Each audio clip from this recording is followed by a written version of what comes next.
Last name at birth, Meyer. Interviewer, Judy Soboloff. City and state, Ann Arbor, Michigan. Country, USA. Language, English.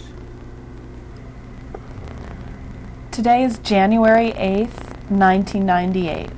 I have the honor of interviewing Alfred Meyer. My name is Judy Soboloff, and the interview is taking place in Ann Arbor, Michigan, in the United States, in English. Look at her. Okay, I will. What is your name? My name is Alfred G. Meyer. Please spell your name. Meyer. What was your name at birth? The same thing, except the first names were reversed. George Alfred, but everybody called me Alfred, so Okay, and now it's Alfred. now it's Alfred George, Alfred G. Meyer. Did you have any other names? Never. Any nicknames? I had some nicknames. I didn't particularly like them, so no important nicknames. What is your date of birth? February 5, 1920, Where were you born? in Bielefeld, a town in northwestern Germany. Can you spell that, please? Bielefeld. What were the names of your family members? Well, I had a father whose first name was Gustav Meyer. I had a mother whose maiden name was Therese Melchior. And then I had two brothers, one older than I and one younger than I. What were their names? My older brother was called Rolf. My younger brother is called Hajo, Hajo. What's the origin of your family name? Meyer comes from Hebrew, Meir. It is the name of the morning star.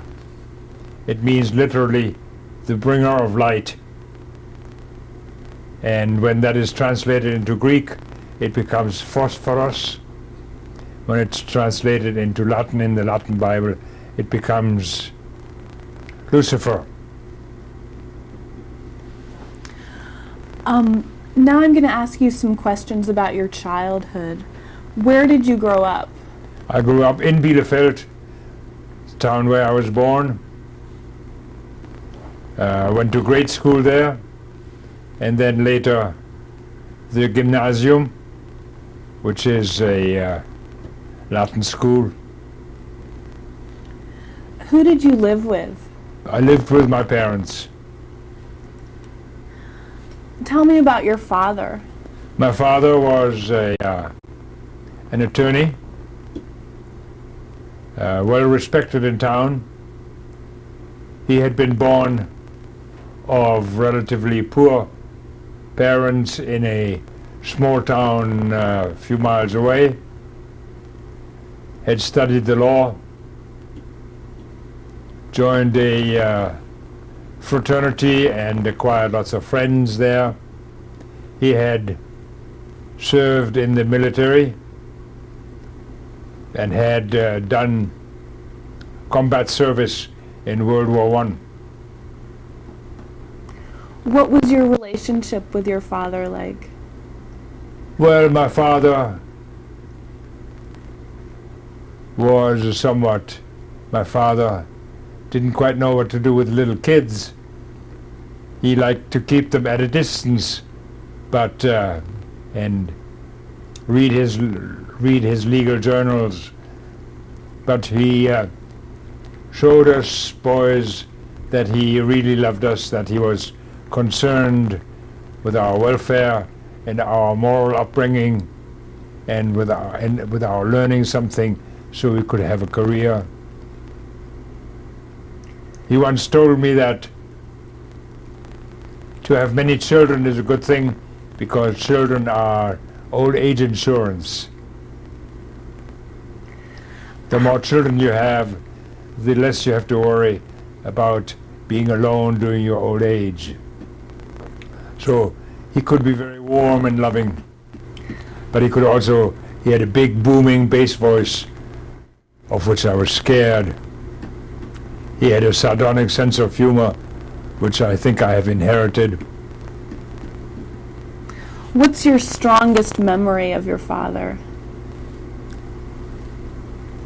My strongest memory of my father is the time after the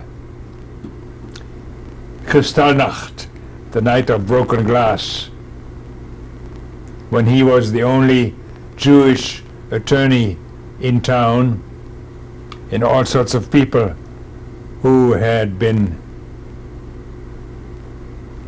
assaulted or attacked, or whose husbands had been shipped off to concentration camps, came to him for help, and he showed courage as well as cleverness in dealing with the Gestapo and doing things for people. How did he show that? How did I know that? Or how did he show that? He showed it by being courageous and resourceful. Do you remember an example of that? An example of something courageous that he did? Well, going to the Gestapo, into the lion's den, and pleading with the man in charge of Jewish affairs in Bielefeld. What was he pleading about? Trying to get people out of concentration camps.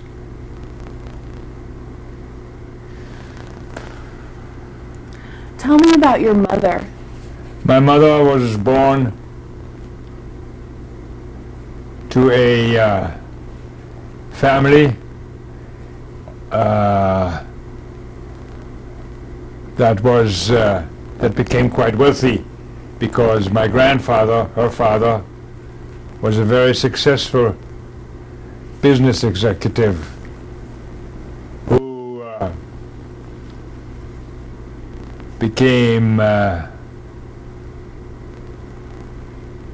who made his career in the brewery business, and ultimately became director of a fairly well-known brewery in Berlin, and as such drew a royal salary and was a highly respected member of the business community there. So my mother had 4 brothers. They because this was the 19th century, my mother didn't get an education. The brothers got all the education there was. And she was brought up the way wealthy women were brought up at the time, namely to be a housewife and a mother and a servant to men. But she rebelled against it, became a feminist, and when war came in 1914, she said to her mother, "Now I'm going to volunteer for the army nurse service." And the mother said, "How horrible, you can't do that." Well, she did it anyway. And the mother said, "But please promise me not to volunteer for the contagious ward." So what did my mother do? She volunteered for the contagious ward and caught diphtheria and almost died. But that was her heroic period. And while serving as an army nurse, she met Sergeant Meyer. What happened after that? Well, with the permission of the fortress commandant, they started dating, and they got married. What was your relationship with your mother like? Very warm. She was a warm and cuddly mother. As a trained nurse, she was excellent. She gave us excellent treatment whenever we were sick, we boys. So, and we felt very safe in her hands.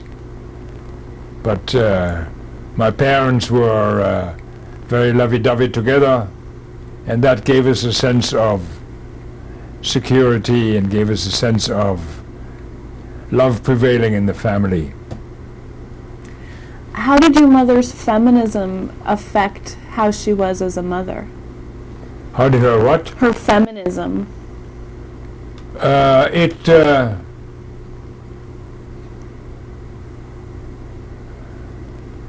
It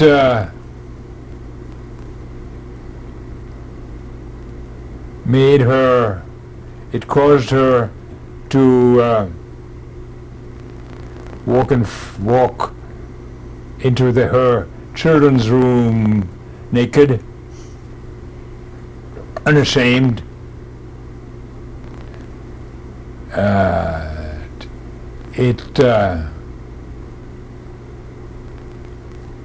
It caused her in the 1930s to revert back to her maiden name, adding that maiden name to her name Meyer. And it also manifested itself by her telling stories about her rebelliousness. Do you remember any of those stories? Well, one thing that she dwelled on were her first experiences as a nurse. And an army nurse, of course, lives among men, deals with naked men, listens to their dirty jokes and so forth. My mother loved to tell dirty jokes. That was part of her emancipation. What's the strongest memory you have of her?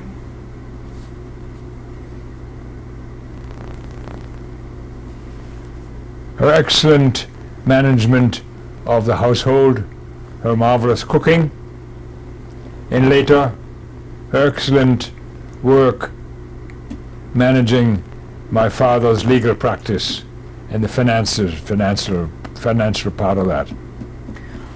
What's a favorite dish that you remember your mother cooking? The favorite dish?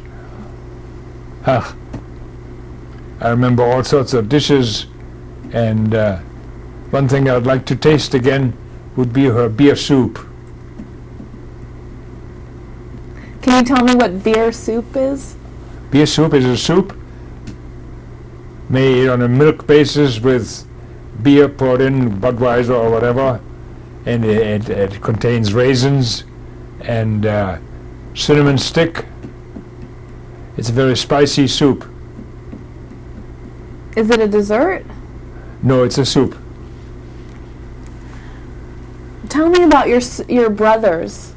My older brother was 2.5 years older than I. Bit shy, awkward, and somewhat of a sissy. Never learned how to swim because he was afraid of the water. He had different interests from mine. My younger brother had different interests from mine. What were your younger brother's interests? Oh, he was interested in playing around with his male friends, and he was interested in cars. He was in. I really don't know what his interests were. I was a bookworm. He was not. What were your relationships like with your two brothers when you were growing up? Friendly and untroubled. You said you were a bookworm. What kind of books did you like to read? Anything and everything.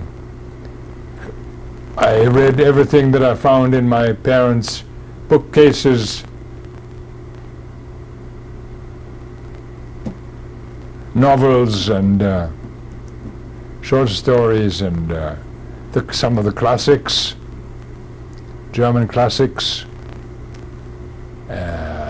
books about history of art, adventure stories, some history. Do you remember a favorite book? Yeah, my favorite book was a book about and a group of adventure seekers who made an expedition into wildest Africa. What did your room look like? What was my room like? What do you mean, my room? Where you slept, what did it look like? It was rather large, had a wallpaper that was specially designed for kids because it had some palm trees and monkeys. And it had one big bed in which my older brother and I slept together. It was not heated. In the cold winter, some quilt was hung in front of the window. What else did you like to do when you weren't reading?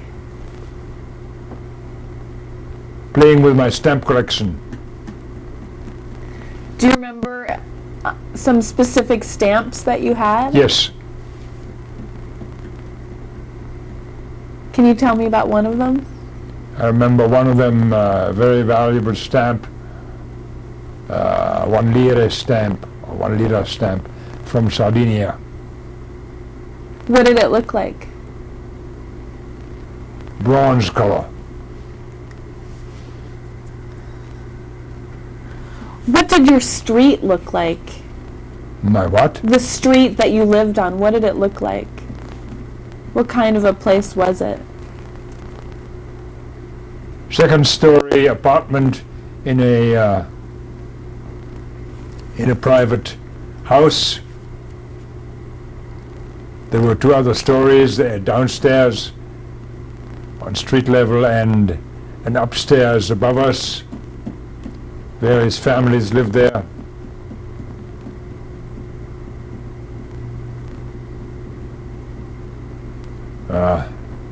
You rang the bell upstairs in front, and then you got into a huge dark hall, which with a number of doors that went to different rooms. A good living room where my father had a desk, and then a dining room with a huge oaken dining room table. Then my parents' bedroom and a spare living room which led to the children's room. So, a strange house. What was strange about it? It was not very functionally built. Why is that? Why? Because the builder was not particularly bright. What did you see when you went outside onto the street? I saw a short street, about 1 block long, with other private dwellings, one next to the other. What was the town of Bielefeld like? What was it like? When I was a small child, it had a population of about 75,000. Around 1930, it acquired a few other outlying communities, and then became a town of about 120,000.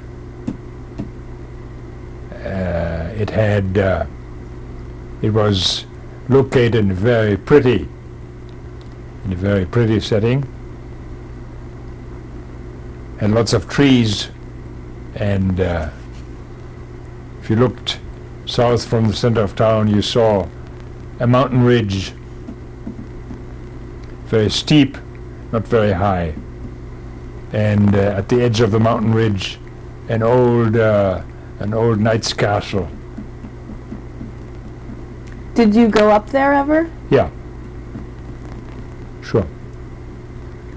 And so the town had some pretty old dwellings from the 17th and 18th century. It had a couple of Gothic churches. It had a theater and an opera house, and later got a marvelous concert hall in which I once sang. What did you sing there? I sang in a boys' choir, and we sang part of Bach's St. Matthew Passion. The first movement has an addition to it, which is often sung by children's choirs. In what other ways were you affected by the culture around you? Culture around me? Well, the culture around me was German middle-class culture, which we shared, for which my parents may have had a certain slight contempt, but there it was, and I don't know how I was affected by it, but we shared in it. We were very German. We were super Germans. My parents were proud of their wartime service. They were interested in German politics. They participated in it. They were active in the Democratic Party. My father had been active in being a co-founder of a league of Jewish combat veterans. Yeah. So we took our German culture for granted. You've talked about being interested in art and music. Yeah. How typical was that for a boy growing up? It was typical for middle class children to become interested in that. Art, I don't know. Art, I found lots of art books in my parents' bookshelves, and I liked them so. And music was very much part of our daily life. My mother played piano, my older brother played flute, my younger brother played violin, and I got piano lessons. Would your family ever play together? Yes. How did that work? That worked quite well. Whoever, it usually was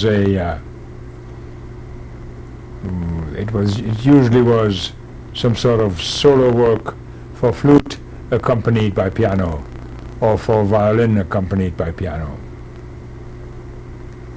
And would that be in the evening sometime?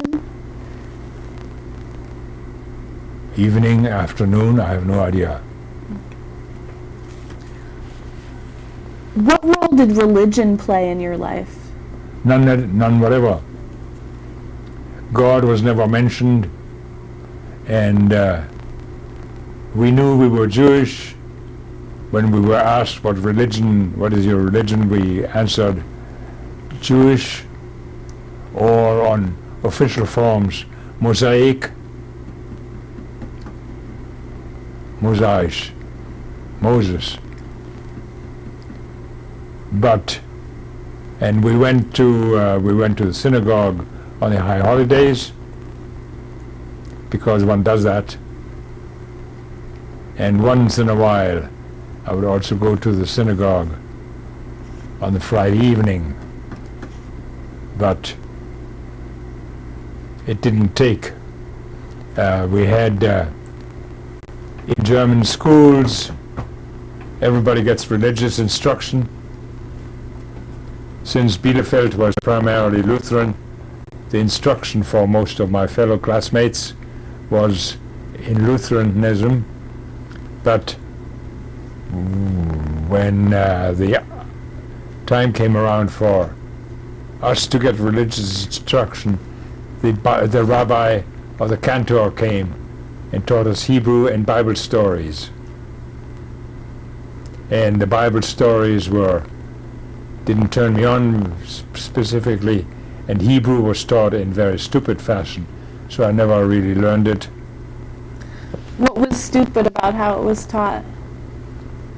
It was taught in cheder fashion, Talmud Torah school, where you decipher word for word and then are told what it means, but you don't learn the language systematically. Did you have a bar mitzvah? Yes. And whose idea was that? I guess it was my parents' idea. So with not being religious, how did having a bar mitzvah fit into that? It was a thing to do. It was the thing to do because not to have it would be regarded as a repudiation of our Jewish heritage. And you wouldn't go that far? Well, I was not asked. Okay, now we're going to stop the first tape.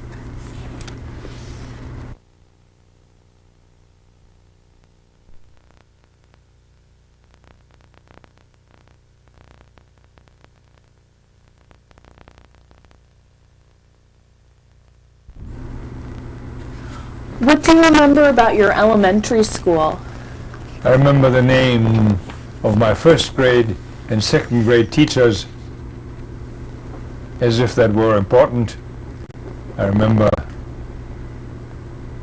that, well, I don't remember anything. First grade, first and second grade education is not on a very high level. So, what did you do during a typical day at school?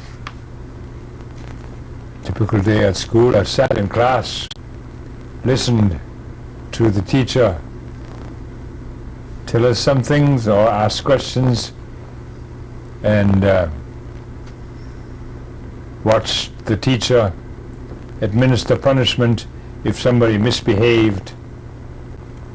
I once got caned because the teacher thought I had spoken out of term.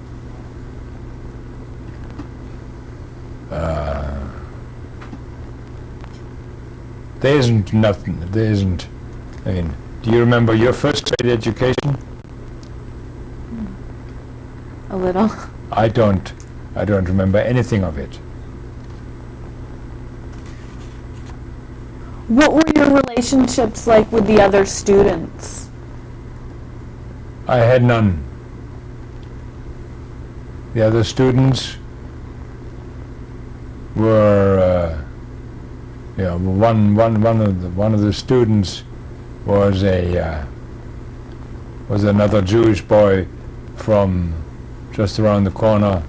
I didn't like him, he didn't like me, and we had no relations. We were thrown together simply because we were Jewish,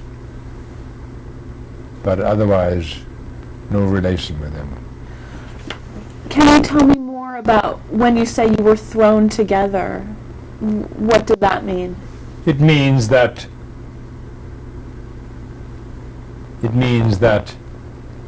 since Jews and Christians did not mix socially, even when they were neighbors, since they had little social life together. Any kind of social life that Jews would have would be with fellow Jews. What was your parents' attitude toward education? My parents took education very seriously. They thought that in education the child acquires intellectual capital that nobody can take away from him, and that education equips children for the competitive life to come.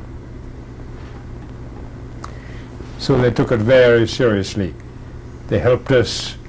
They supervised our education carefully. How did they do that? Well, when the time came in the 1930s that it was decided that there was no future for us in Germany, and they were convinced that sooner or later we boys would have to emigrate. They studied foreign languages with us.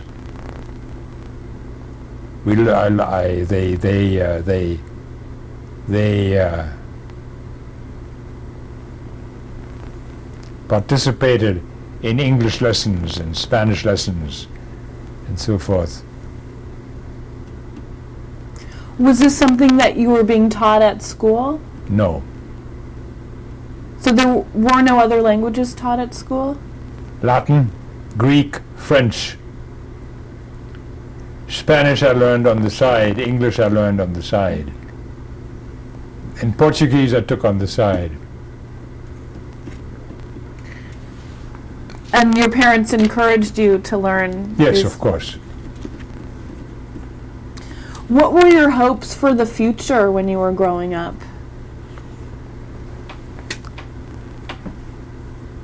I fancied, foolishly, that after finishing high school I would study law and take over my father's practice. That was more or less taken for granted in the family, that I would become a lawyer and take over for my father. Was that something you wanted to do? It was something that I took for granted, but there was a time in my teens when I thought I might become a rabbi. What that meant, I don't know. Or what that would have meant, I cannot tell you. And was that something that you wanted to do at that time? Well, it's something that I thought about. Who cares what a stupid teenager wants to do?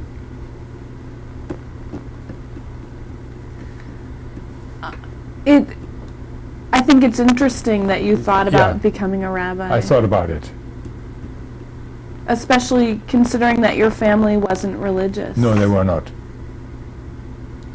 No Sabbath service, no candlelight ceremony, no kiddush. What was it that appealed to you when you thought about becoming a rabbi? It would be very difficult for me to tell. Would be very difficult. Perhaps the fact that our rabbi in our Reform congregation spoke very good sermons, and I thought, and since I have a budding teacher in me, maybe that attracted me. Was part of it a religious attraction or belief about God? No. So it was more the community and teaching aspect.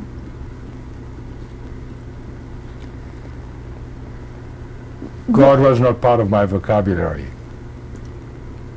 What do you remember about political discussions in your home? Well, the years around 1930 were a very turbulent period for Germany, very disturbed politically and economically, and that was discussed. One couldn't avoid it, and some of the politics in Germany took the form of street fights and street demonstrations and other manifestations of mass sentiment that one couldn't avoid. Can you tell me a bit more about that? About what went on? Well, what went on in Germany was that the Depression hit, and the Depression brought massive unemployment with great misery, and the unemployed sometimes debated with each other. It also, this whole economic misery, unemployment and deflation, radicalized the political spectrum so that the middle-of-the-road parties in Parliament were destroyed and the radical parties, right and left, took over. That was very obvious and alarming. What were the first signs of danger that you remember? First signs of danger? Hordes of Nazi stormtroopers marching through the street, singing songs like "When the Jew blood squirts from our knives, everybody will be much better off." How did your life start to change? How did my life start to change? My life started to change after Hitler came to power, because once Hitler was in power and the Nazis ran the country, we Jews became outlaws. Our position in Germany was similar to that of black people in the Deep South. We became the niggers of Germany. And that was very, very painful. So painful that it isn't worth talking about. Can you try? Pardon? Can you tell a little more about it? A strong memory that stands out for you?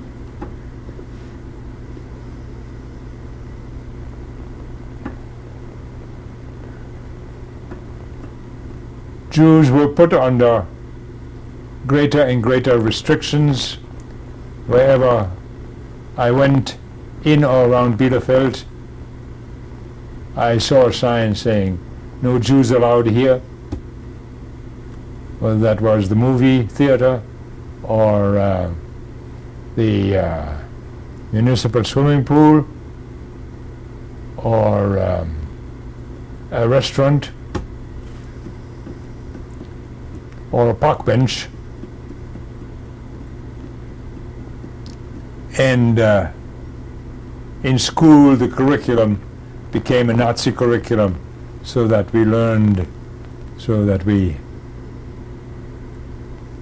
that in biology, which turned into a phony race theory,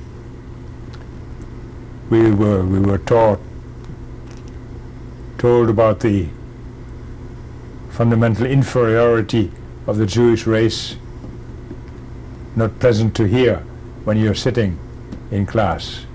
What do you remember thinking about at the time when you were hearing that? I remember being flushed with shame or indignation. Did you believe it at the time? No.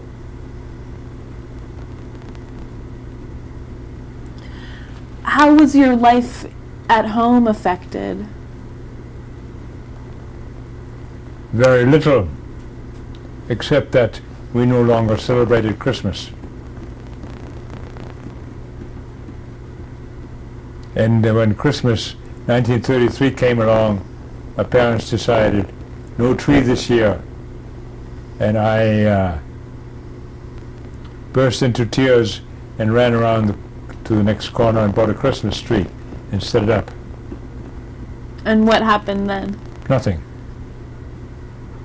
So had it been typical for you to celebrate Christmas? Pardon?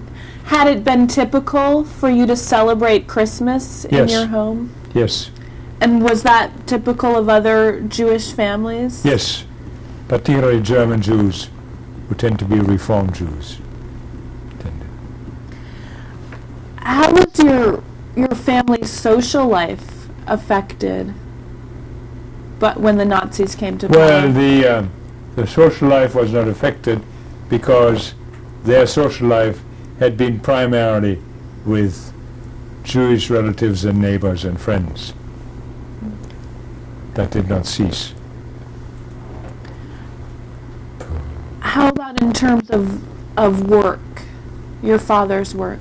My father was a prominent attorney in town, and just before Hitler came to power, the city hired him for a very, very big case. And when Hitler came to power, they had to drop him. And he lost a lot of money that way. And then his practice dwindled more and more as fewer and fewer people came to hire a Jewish attorney. What happened after that to your family? After that, all sorts of instances of assault and persecution and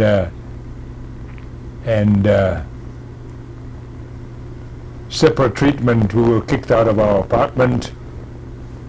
For instance, my father had to plead with the Nazi attorneys to let him go on with his practice. Ultimately, he lost his practice altogether. Ultimately, my parents were impoverished. Everything they owned was confiscated or stolen.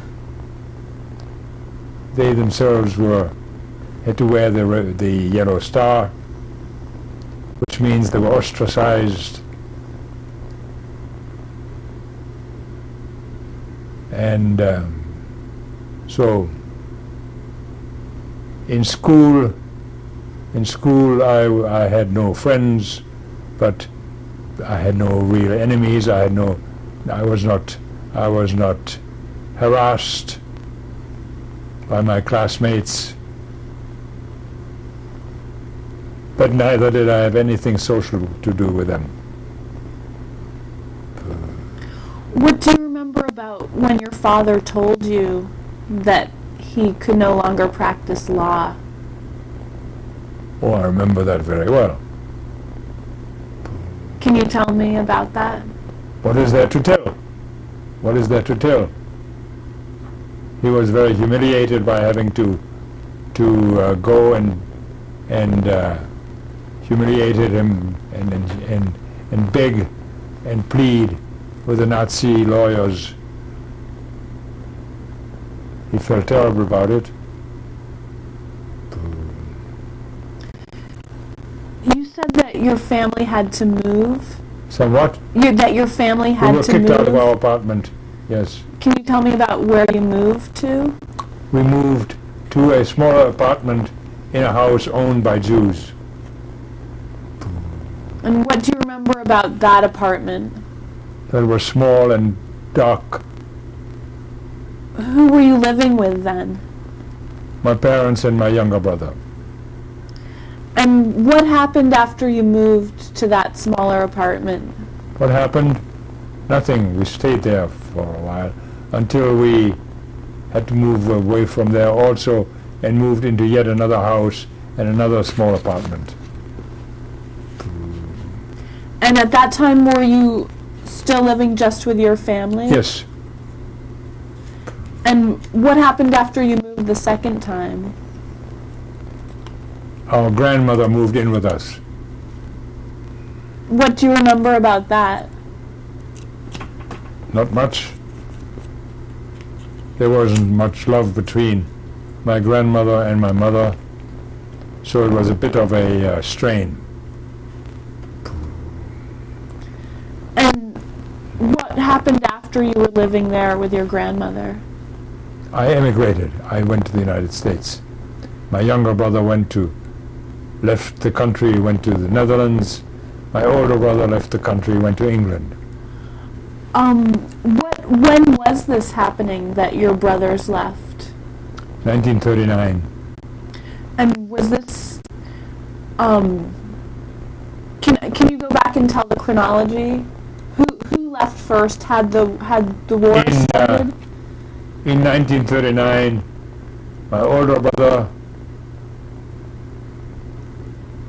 managed to make some arrangement with with British authorities to become an indentured laborer.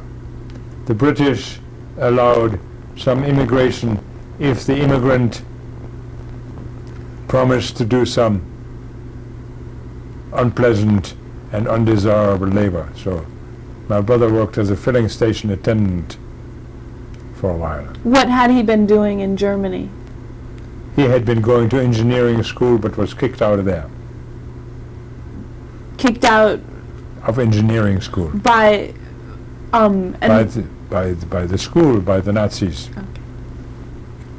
And then my younger brother learned about a transport of children that would go to a work camp run by Zionists in the Netherlands to train people for pioneer work in Palestine.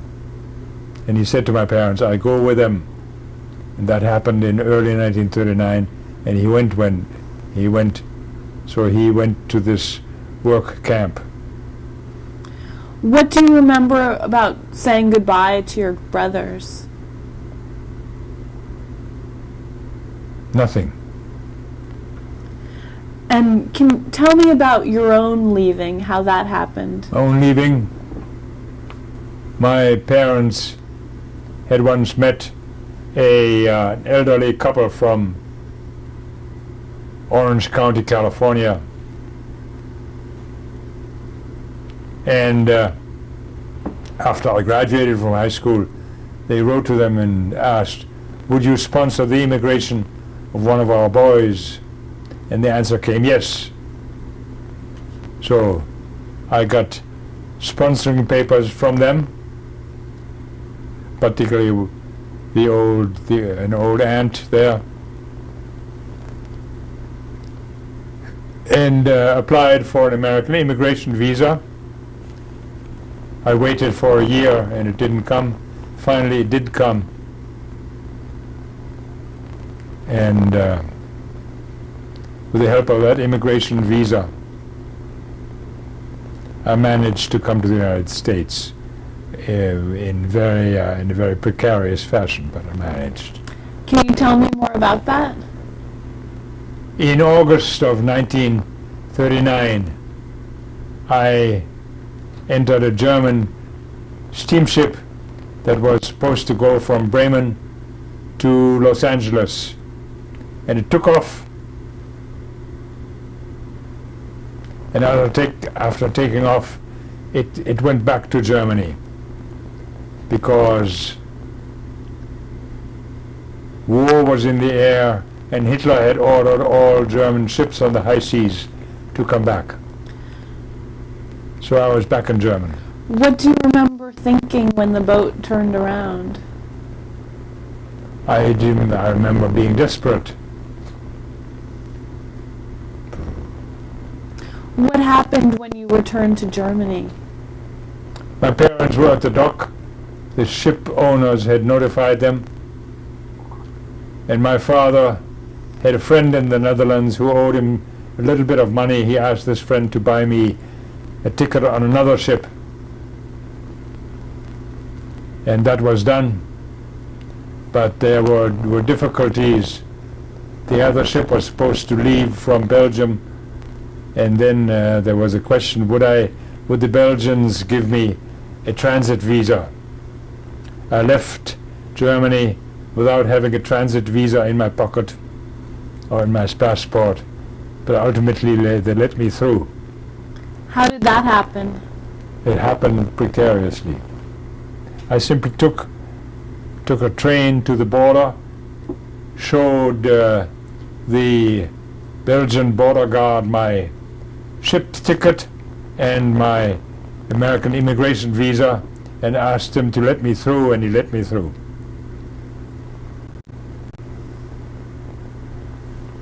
What was the name of the boat that you left on? Donau.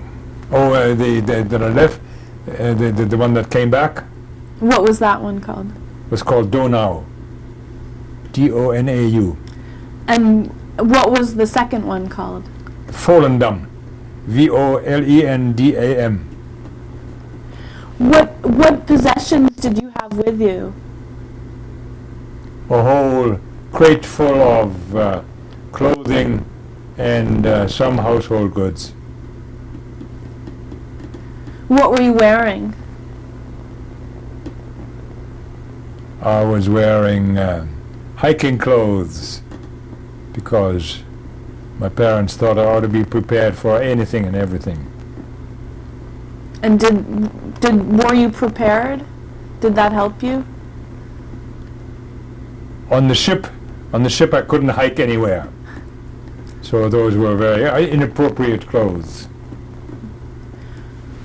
How did you spend your time on the boat? What do you remember of that? How does one spend the time on a boat? One looks out on the waves of the ocean. What do you remember thinking about? I can't tell you because a 19-year-old boy who's coming to a country that he's never been in before, who doesn't speak the language very well, cannot have any plans or dreams. I knew nothing about the United States. I was not prepared to plan my life. I drifted. I came into Orange County, California, and drifted. The old biddy who had sponsored my immigration was lonely. She was in her 70s and she was lonely, and she wanted a pet, a companion, and that's not a role I was prepared to play. I'm going to ask you to back up a minute. Pardon? I'm going to ask you to back up a minute. Where did the boat land? The boat in which I finally went over Yeah. landed in Hoboken, New Jersey. Okay, so, In other words, in New York City. what happened when you arrived in Hoboken? There were some people who met me at the boat, namely some former neighbors from Germany with whom I was supposed to stay in New York. And then some young man who also owed my father some money and who wanted to give it to me. And then some people from the HIAS, Hebrew Immigrant Aid Society. Had you made any connections with other people on the boat, or were No. you? No, you were alone when you Yeah. arrived. And so these people met you. What happened after that? Well, the former neighbors took me to their apartment in Manhattan, where I spent 2 or 3 days. And after that, I took a Greyhound bus to Chicago to visit a cousin of mine. What was it like being in Manhattan when you first got there? A little exciting. I mean, you see skyscrapers, you walk along Broadway. I walked and walked and walked. The boy in the house, in the family that took me in for a couple of days, took me to Minsky's to introduce me to what was important to him in American life. You know what Minsky's is?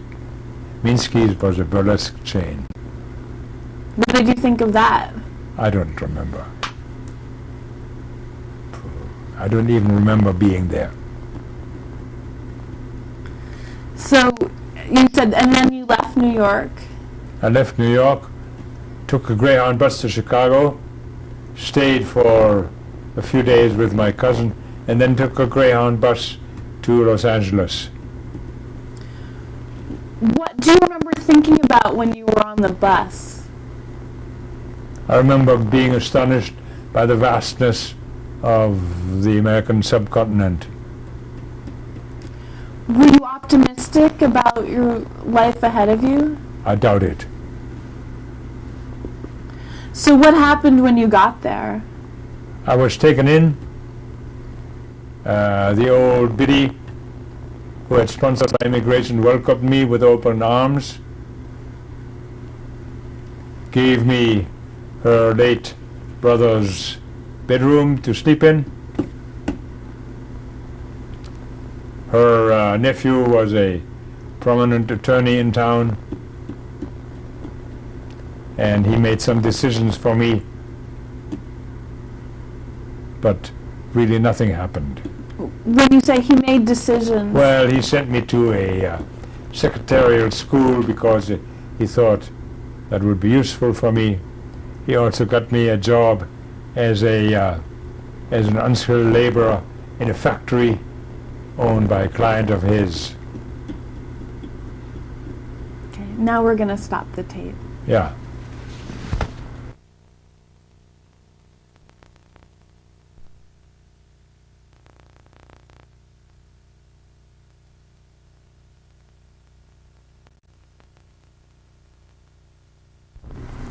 This is the beginning of tape 3. This is the second part of the interview with survivor Alfred Meyer. Today is January 28th, 1998. When we left off last time, you were telling me about the job that your aunt's nephew had arranged, the secretarial job. Yeah. And before we get back to that, I wanted to see if we could go back to when you were still in Germany, and you had mentioned that your father had talked to the Gestapo on behalf of some of his clients, and I wanted to see if you could tell me some more about that before we continue. Well, my father was an attorney. He had been kicked out of his profession, but he was still a legal consultant specifically for Jews, and after the so-called Kristallnacht, that means the night of November 9th, 1938, when all synagogues were burned and Jewish stores were looted,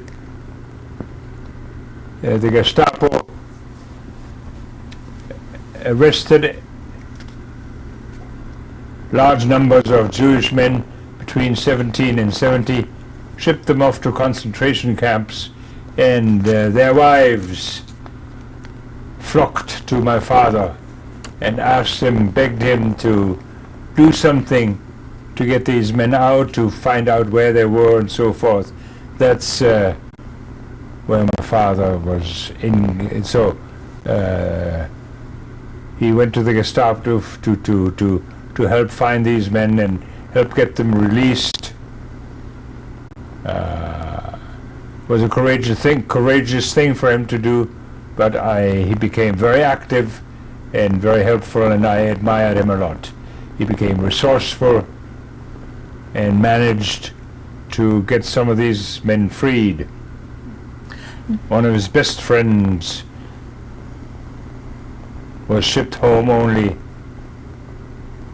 in a coffin or a body bag because he had died in the concentration camp. Can you tell me about another specific case that your father worked on that you remember? Well, you mean afterwards, the cases I mentioned in my memoirs? Well, a lady came to him. Let me call her the Widow B. Widow B came to him and said, my neighbor and his family, family A, are about to emigrate from Germany. But A owes me a large sum of money. I don't want him to abscond. I don't want him to leave the country without paying his debt. So would you please go to court and prevent him from leaving the country until he has paid up? My father was in a real bind. He of course wanted to help Widow H, but how could he possibly prevent a Jewish family from emigrating for such a trivial reason? I have no idea what he did about it, but whatever he did about it, Widow H may have got some of her money, but I'm sure that sooner or later she herself went to Auschwitz and the whole case was for nothing. I know that her son, who was a boy my age, was killed in Auschwitz. So that's one case I remember. Okay. Another case I remember was another widow whose husband had been killed by a negligent tractor driver, a German farmer, a Nazi. And she had gone to court after her husband had been killed, and the farmer was convicted of negligent homicide and was asked to pay this widow a monthly allowance. Since he was a Nazi, he said, I'm not going to pay any money to this Jew woman. So every month she had to go to court and get the sheriff confiscate money from this bastard. Ultimately he went back to court, in fact the highest court in Germany, the Supreme Court, and said, why should I pay damage to this woman because her husband was Jewish? He would no longer be allowed to do any work now. He'd be an outcast, so I owe her nothing. That was the story with which she came to my father. Since I was working as a secretary to my father, I heard about it, the case. Walking down the street that same day, I saw a dirty piece of paper, picked it up and read it. It was a proclamation printed under the name of Hermann Göring, and it exhorted German business and German industry to do an extra effort because war was imminent. And in this pamphlet, Göring said, you should not even hesitate to hire Jews in order to further the war effort. I brought this to my father. My father introduced it in court, and the court condemned the man to pay. Thanks. All right, now let's go back to when you had come to California and were living with your aunt there. Yeah. She was not my aunt. She was related to me the way I'm related to Hillary Clinton. A little closer than that. Anyway, she had once visited us in my hometown, and when time came for me to flee the country, my parents wrote to her and said, could you use one of our boys? Could you sponsor his immigration? She wrote back saying, with the greatest pleasure. My twin brother, with whom I've been living all my life, just died. I'm lonely. I'd like to have your son with me. So I was, she's then sponsored my immigration. and by the skin of my teeth, I made it to Southern California, Orange County. I got there in the fall of 1939, and she received me with open arms and warm hugs. A semi-educated old biddy, and I was now supposed to be her pet, her companion. I was a 19-year-old teenager. That was not the kind of life that I liked to lead, so I was terribly unhappy. Her relatives, she had a nephew who was a prominent lawyer in town, mainstay, a Mason, a mainstay in the Republican Party, a very successful man, so forth. Anyway, he took me in charge. He more or less made decisions for me.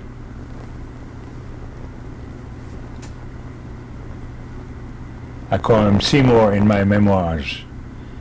Seymour and his wife invited me to dinners and treated me very nicely. But my relation to them also was ice cold. They never asked me anything about myself. They never told me anything about themselves. And I was drifting aimlessly. I had not the slightest notion of what I was supposed to do. I had not the slightest notion of what America was like, or how one makes a living in America. And so I was, as I said, totally adrift, and here in the clutches of this old woman who wanted me to be her pet. I was incredibly unhappy. I found a way out of this by going to the draft board and said, next time you have a quota to fill, please take me. So I fled into the army. Let me ask you a minute before you get to that. What was it like to be a German in the U.S. at this time? What was it like to be in the U.S.? As a German. As a German, I was the FBI. As soon as I had arrived in Santa Ana, California, the FBI descended on town and started to investigate me. Obviously, they thought I was an enemy alien. Did you know that they were investigating? No. I found that out later through the Freedom of Information Act. They went around, asked questions about me, stupid questions, and they got stupid misinformation which they passed on to FBI headquarters. What kind of things were they finding out about you? Number one, that instead of driving to work, I had a job through Seymour as an unskilled worker in a factory, and I bicycled to work. And they took that. They reported that as if it were something very un-American. They also asked a fellow worker what I was like. This fellow worker apparently was a German Nazi, and he said I was an undesirable alien, and he told the FBI that he had a friend in the Santa Ana post office who read mail that it was addressed to me from abroad and who reported the contents of those letters to him. Had he been doing that before? Yes. Before the investigation? He told the FBI that's what he had been doing. And what did they find from those letters? I don't know. they found out with whom I was corresponding and what my brother in England was doing and so forth. When you said that you went to register for the draft as a German, how did they respond to you? I was a resident alien, I was an immigrant, and I was subject to the draft. So they were very pleased to draft me. That was called volunteering in the draft. And then I found myself in the army. I wanted to be in the army, partly because I wanted to get away from my aunt, and partly because it seemed to be an honorable way of doing that, and partly because I really wanted to fight the Germans. And once I was in the service, I petitioned several times to be assigned to a combat unit, so I could really fight the Germans. And so when you say you petitioned several times, was there difficulty with getting into it? Well, the answer I got back is, we determine what you do. You are in the army now and you follow orders. And was that at all related to your immigrant status? No. No. No. When after Pearl Harbor,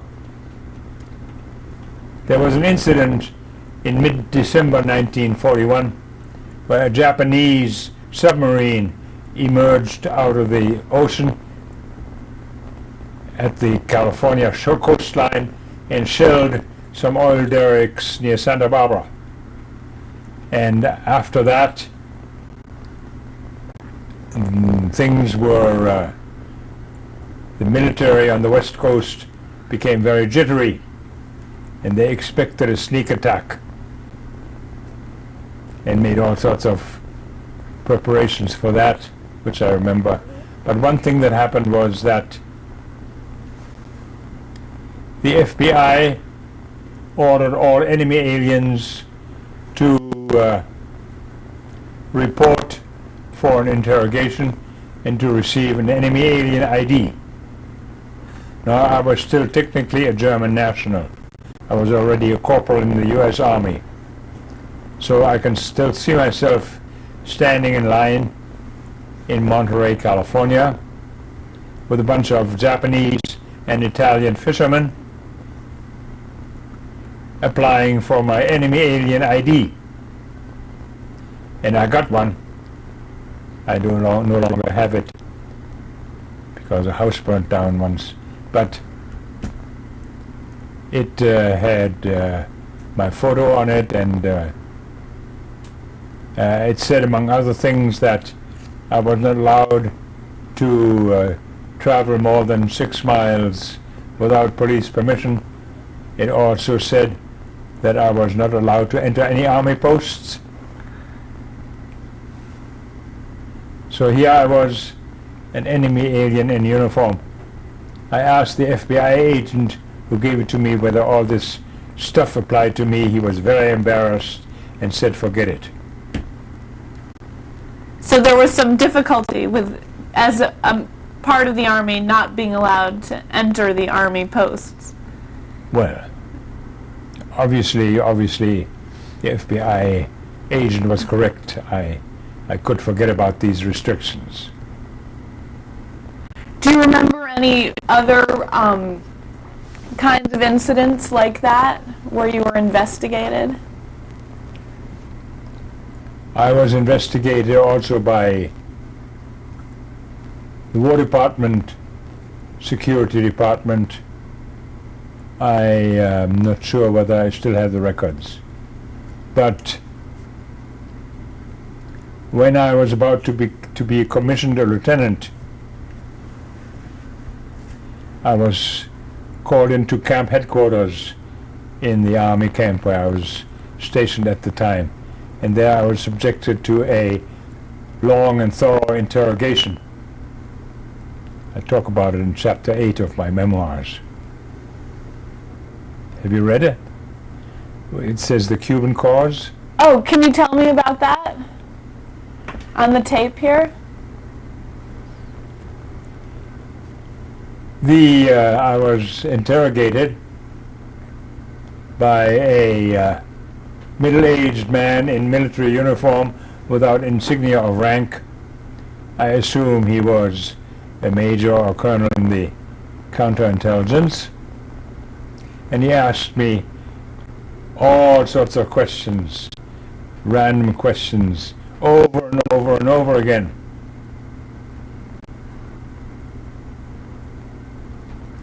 Tell me addresses where you have lived. Tell me all the nicknames by which you have ever been known. Tell me all the relatives you have abroad. Things like that. After a half an hour or more of this kind of questioning, I said to him, well, buddy, you're after something. I don't know what it is. Why don't you level with me? Because we're going around the bush. We're going in circles here. So after I asked him to level with me, he grabbed into his briefcase and hauled out a document. And that was a photocopy. Today we would call it a Xerox copy of a letter which a distant cousin of mine in Chicago had written to his brother in Buenos Aires.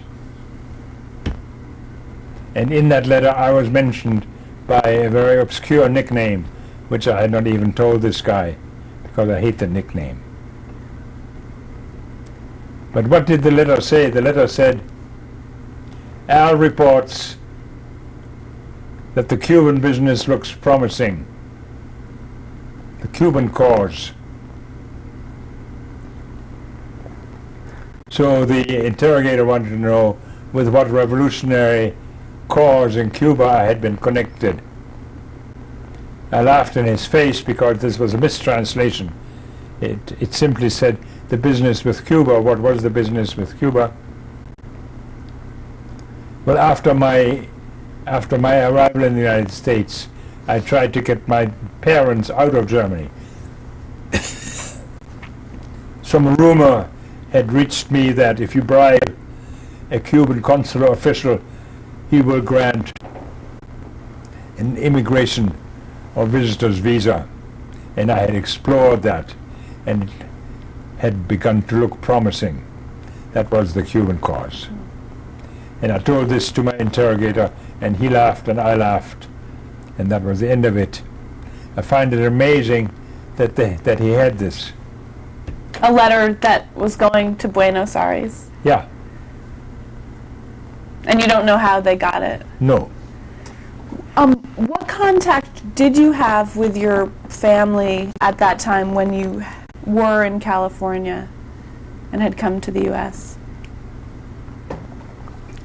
This was before Pearl Harbor, and Germany was not yet at war with the United States, or the United States was not yet at war with Germany, and therefore it was still possible to correspond. There was still airmail connection between Germany and the United States, so my parents could write to me and I could write to them. And that ceased after a while. And were you able to have contact with your brothers also? Yes, my older brother lived in England. He was interned as an enemy alien. My younger brother was in the Netherlands, and for a while I could still correspond with him. Sorry, go on. When you said you were looking into the Cuban cause, the hopes of getting your parents out. Yeah. What happened with that? Nothing. Nothing. It turned out to be misinformation. And did you have other hopes of getting them out? None whatever. Can you and there was some sporadic exchange of life science through the help of the Red Cross, the International Red Cross. The International Red Cross made it possible for people in Germany to communicate with people in the United States through letters that were really restricted to something like 20 words.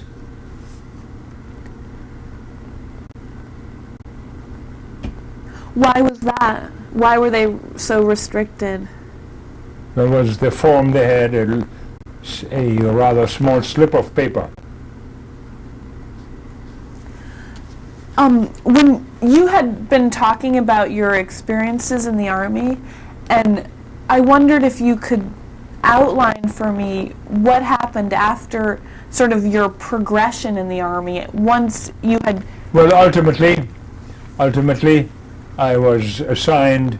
Ultimately, I was commissioned an office in the military intelligence service. Can you go back and start from the beginning of how you got up to be that?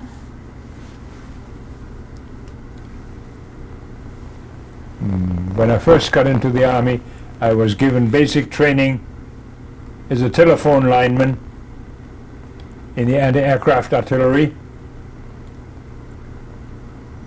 I received this basic training in a camp on the Texas Gulf Coast.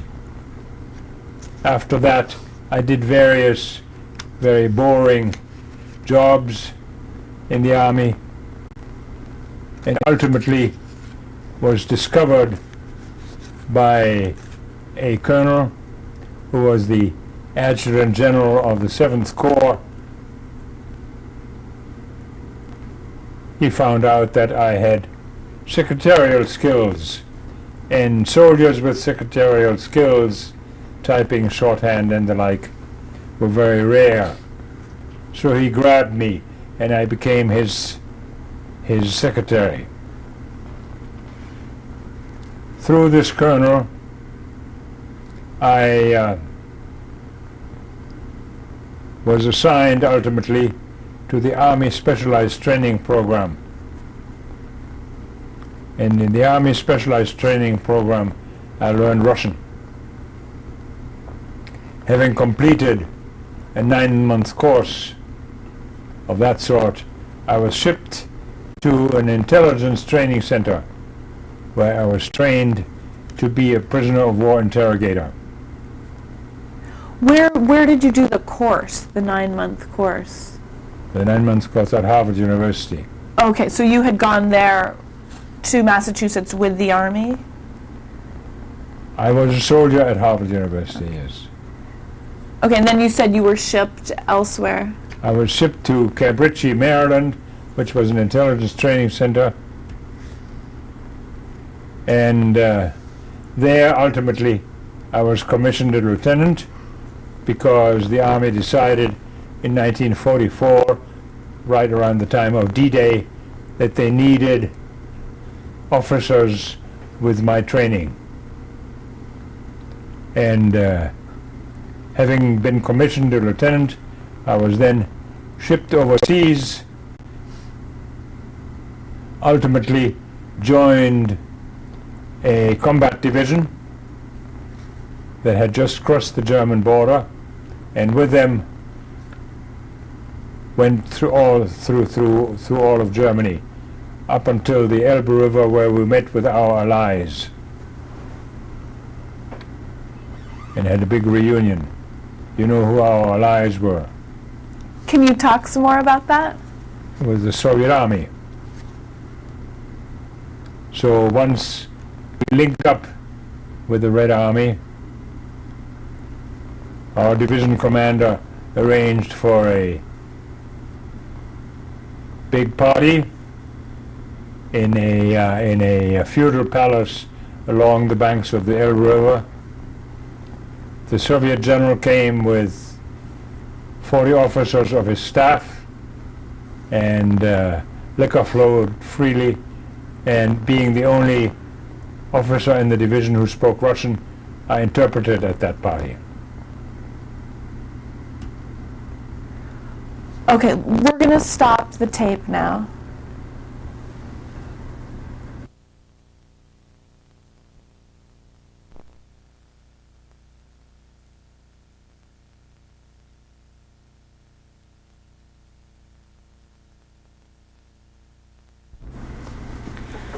This is the start of tape 4. What was it like for you now to be back in Germany as part of the American Army? It was a source of great satisfaction to me when I had been shipped to France. I traveled to Paris, where military intelligence had its headquarters, and there I was assigned to an interrogation team, and we were given a couple of jeeps and trailers and weapons and various other equipment, and we were told to join the 29th Infantry Division, which had just crossed into Germany. I want to make sure I'm following. Was this because when we just stopped the previous tape, you were with the Russians on the Elbe River? Yes. Now when you were in France, how did those two connect? I was in France. I was in France in a few weeks after D-Day, so in the early fall of 1944. And I joined this 29th Infantry Division that same fall. I traveled with my team by jeep from Paris to this German town where my division had its headquarters. And we traveled through northern France and Belgium and the Netherlands, and finally came to the German border. At the German border, for some reason or other, an American GI was standing guard. When he saw the jeep with an officer drive by, he saluted or presented arms.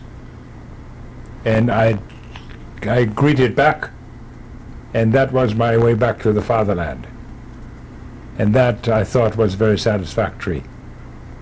I came back, in other words, to the country that had scorned me and humiliated me and rejected me, came back as conqueror. Mm-hmm. And your feelings had changed from when growing up you had really loved Germany. Well, but Germany by the time I came back to it was in total ruins and in terrible shape.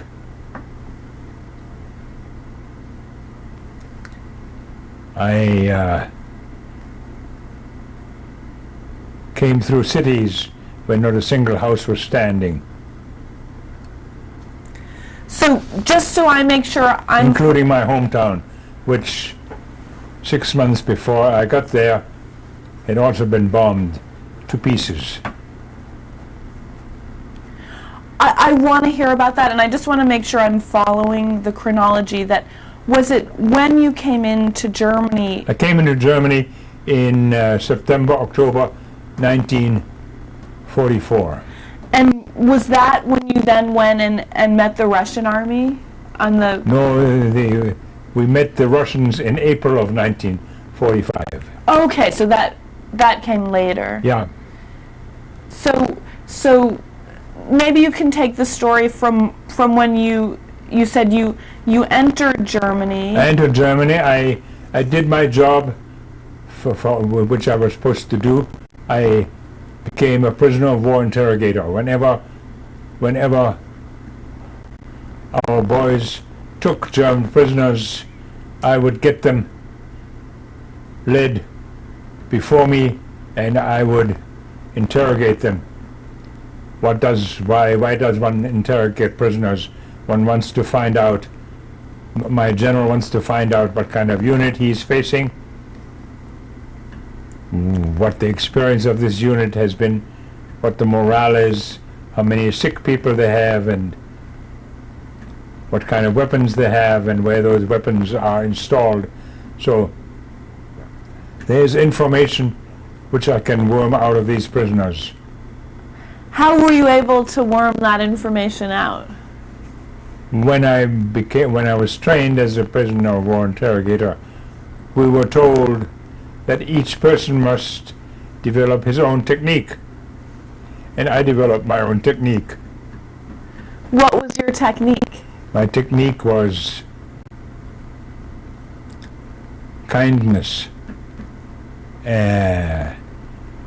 Prisoner is brought in, and the prisoner of course is nervous and rattled. He doesn't know what's happening to him.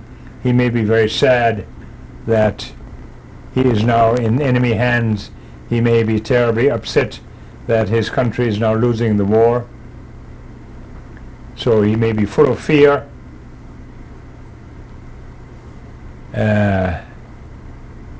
If I then give him a bowl of hot soup or a cup of coffee,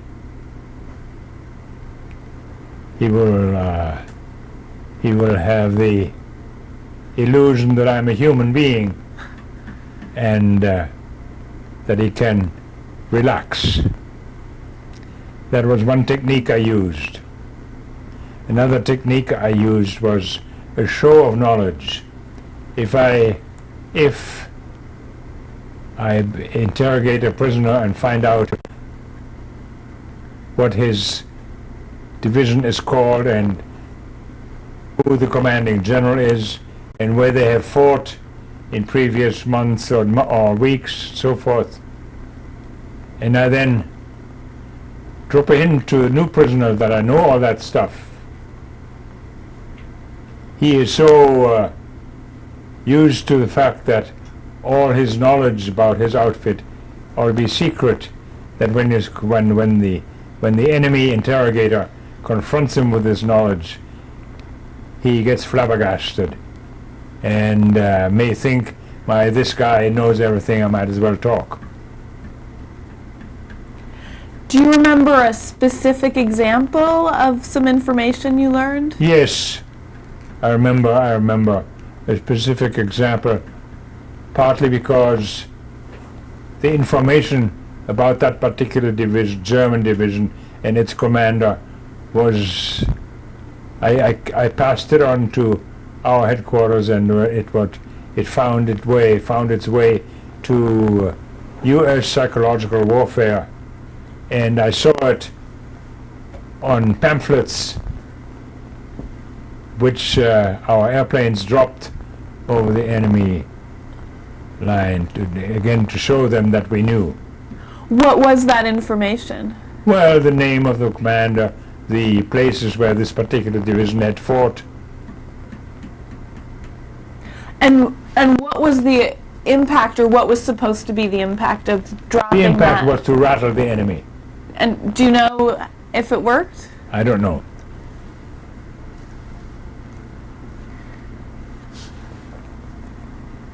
Can you tell me some more about your progress with the Army? Well, my progress with the Army, there was a time when I was a bit bored, and I volunteered for a special assignment. Our division commander had decided that he wanted to rattle the enemy some more, and he wanted to do that through regular news broadcasts in German. I suggested that I could do that because the news, of course, for the Germans at that time was pretty negative. They were losing the war. And by having that drummed into their ears, we wanted to create poor morale among them. So I helped set up loudspeaker equipment in between the lines in no man's land, and went into a foxhole by myself with the microphone in front of me and gave them regular news broadcasts, and then there was one occasion where a pocket of them was holding up, very difficult to dislodge, and I was asked to try to persuade them to surrender. And about 25 German soldiers listened to me and surrendered, and for that I got a Bronze Star. Do you remember what was going through your head when you were alone in that foxhole doing that broadcast? No.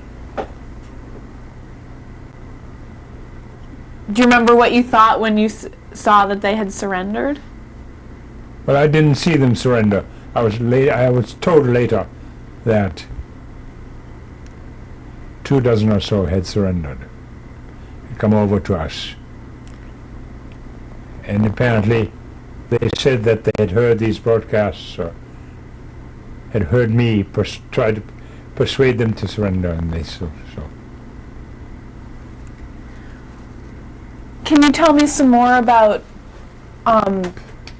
your movements with the army, where you were? Well, we after we had our big bash with our Soviet allies, the 29th Division moved into the Bremen enclave, and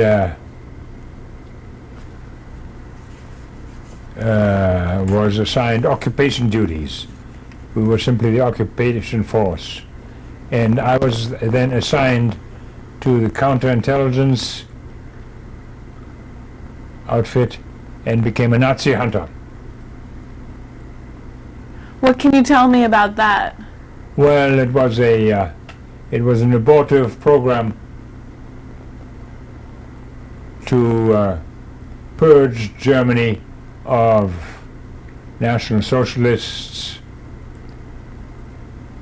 It was abortive, number one, because to determine who was and who was not a Nazi, and who should or should not be put behind barbed wire, is an impossible decision to make.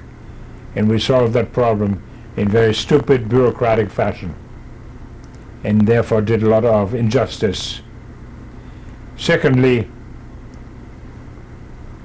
the program itself was soon sabotaged in Washington.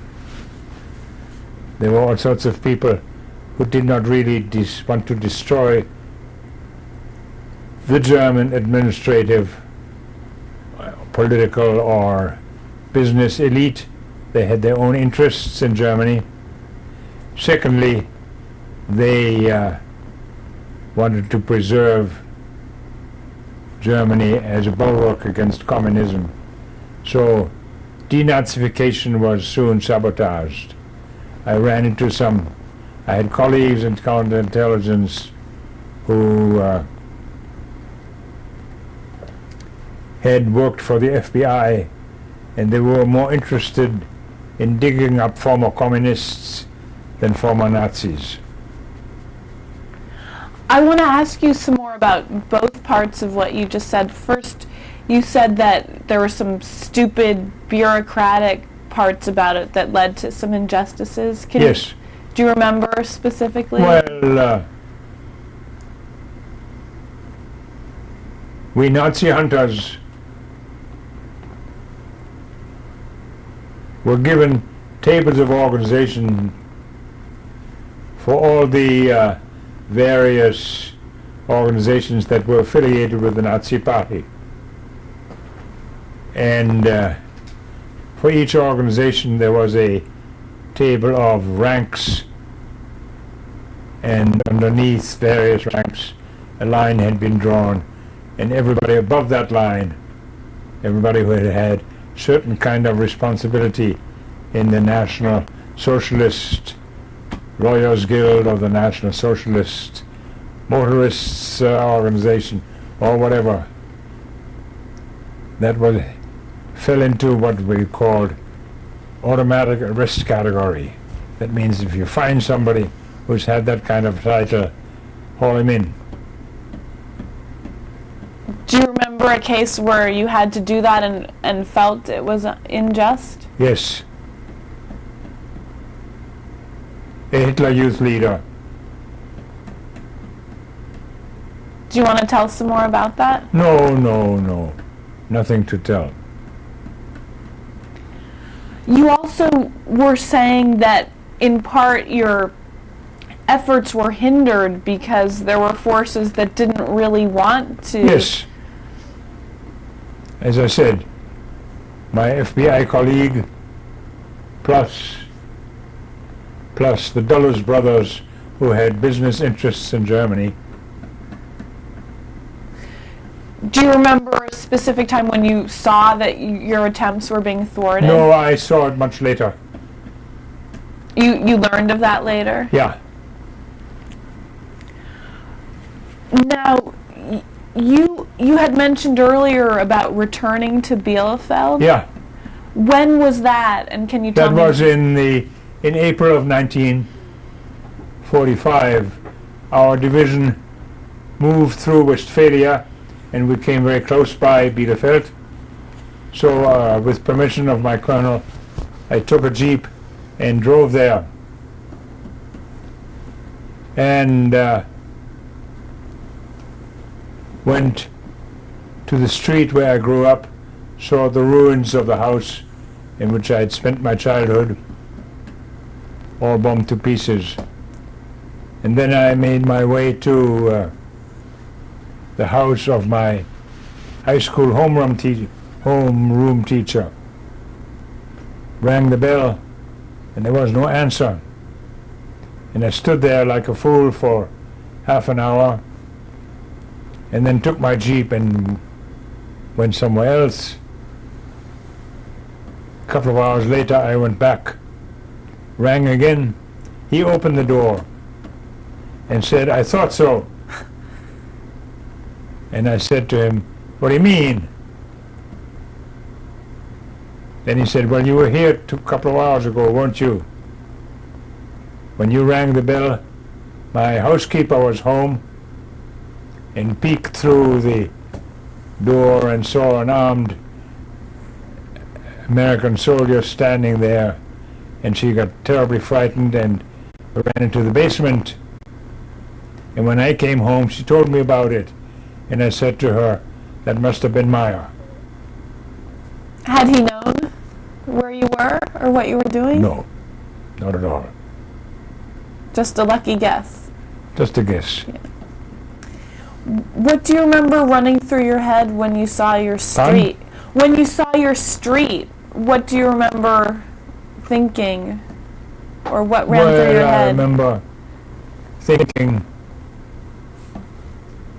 this is all very awful, but the Germans deserved it.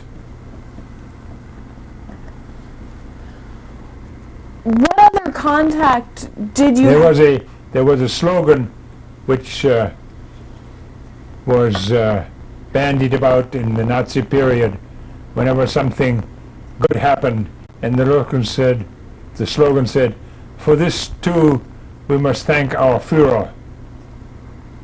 Well, that's what I thought when I saw all the bombed out cities. What other contact had you had with any people in Germany while you were there?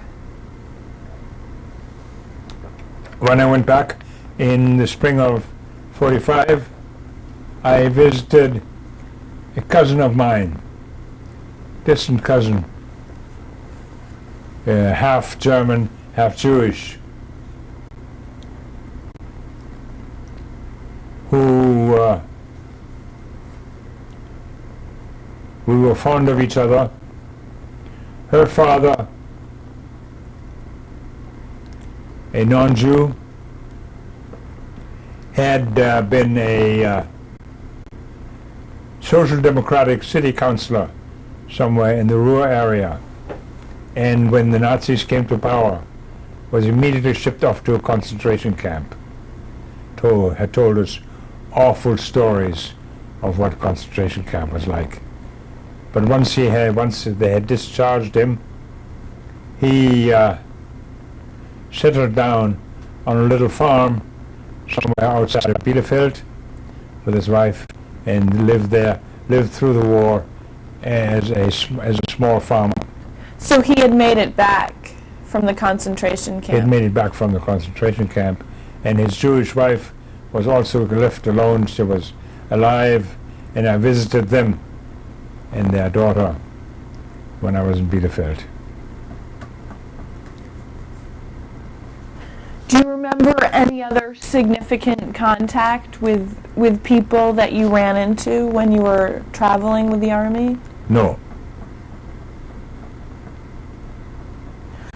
If we forget about the Duke of Croy. What about the Duke of Croy? How did you find out? Now it seems like we're getting toward the end of the war. How did you find out what had happened to your family members? When I went back to Bielefeld, a number of Jewish acquaintances of ours had just come back from concentration camp, and some of them had been with my parents. I met them and they said very cryptically, well, your parents will never come back. They were too shattered to even talk about it, and I was too shattered to ask them meaningful questions. So all I knew was that they had seen my parents when they were still alive, but my parents would never come back. I found out some details only later and piecemeal. Can you tell me some of the details that you learned? Well, what I learned was, I learned the date on which my parents had been deported to the ghetto city of Theresienstadt.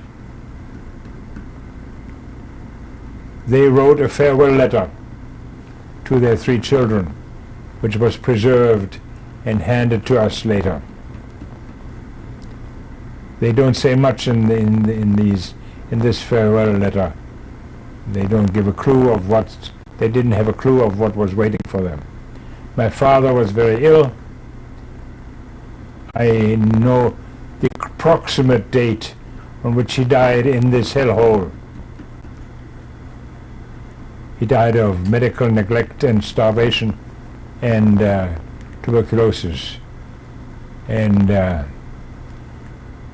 my mother apparently was with him at the time he died. And she later wrote a very cryptic Red Cross note. The sender was identified as the widow Theresa Meyer. That's how I found out. Do you remember what she said in the cryptic note? I don't remember a thing. And do you know how where she left the original, the farewell letter that they wrote? With some German friends, former client of my father's, who at the risk of his own life had helped them greatly while they were under strict surveillance in Bielefeld still.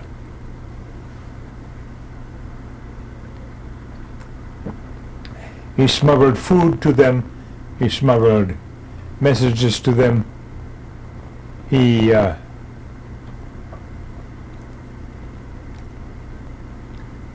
took in some of their belongings and gave them an IOU for them, which my brothers and I later cashed, although it was no longer worth much. So, yeah, there were some very, very loyal German friends there. So they weren't Jewish? No.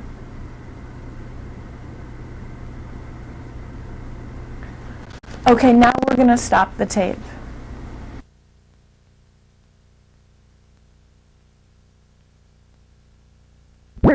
of tape 5. Was there more that you learned about the death of your parents? Yes. In the early summer of 1944, I guess, my parents were prisoners in this awful ghetto town, Theresienstadt, a terrible place. And one day a man came to visit them who had just arrived in Theresienstadt, identified himself as a resident of Amsterdam, and said he was bringing greetings from my brother Hayo, my youngest brother. My parents had been terribly worried about Hayo because they knew they had an inkling of how thoroughly the Germans were eliminating Jews in Holland. So I asked, very worried, "How is he?" And this man knew already that Hayo had been caught by the Gestapo and was in very bad shape. But he lied to them. And we said, "He's okay. He is still living in his underground, and he has survived it so far." So he lied to them. Next morning, my mother came to him and said, "My husband died last night." I'm convinced that my father died without struggle because he was under the illusion that his youngest son was still safe. And I'm very grateful to this man for lying to them. How did you learn this story? Because the man later told Hayo. And how did you hear the story? How did what? How did you hear the From story? my younger brother Hayo. So, how did you find out what had happened to your 2 brothers during the war? My older brother survived in England and in the 1970s died of serious disease and medical neglect in the British socialized medicine system. And as for Hayo, by a chain of miracles, I found him in the summer of 1945. Can you tell me about that? My cousin in Bielefeld, the half Jew, half Aryan, gave me his underground address.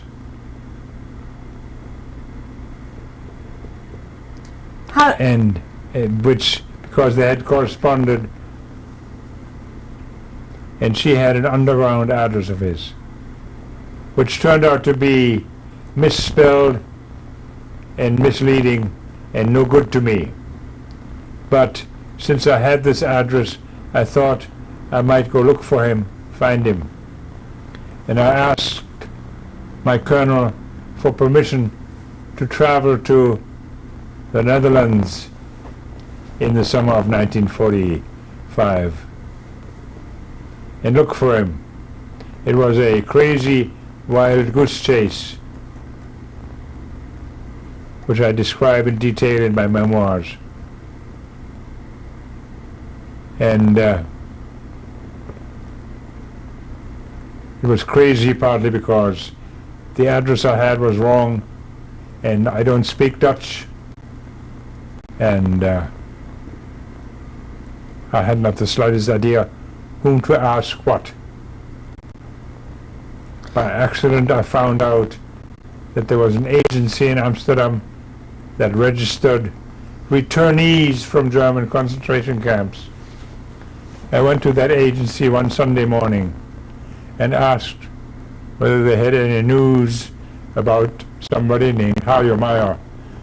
So they shuffled through some papers and said, "No such name here."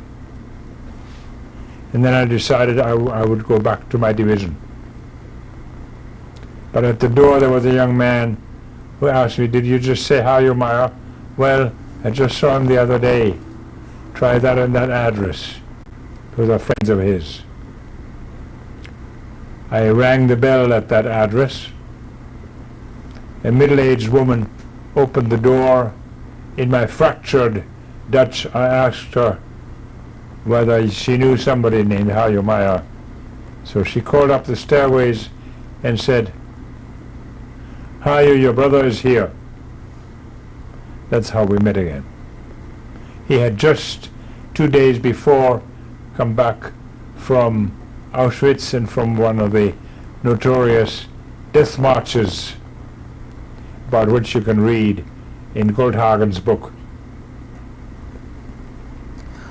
What do you remember going through your mind when you saw him? That is a elation, of course.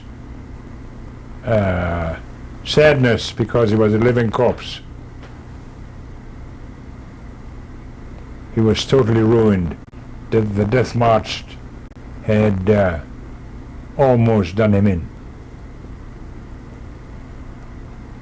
He tells me that of the 4,000 concentration camp prisoners who set out on this death march, 1,700 survived.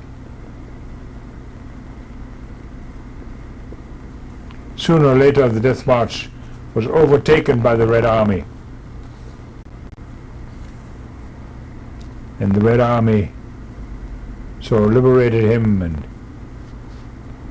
he was shipped to a city in the Soviet Union.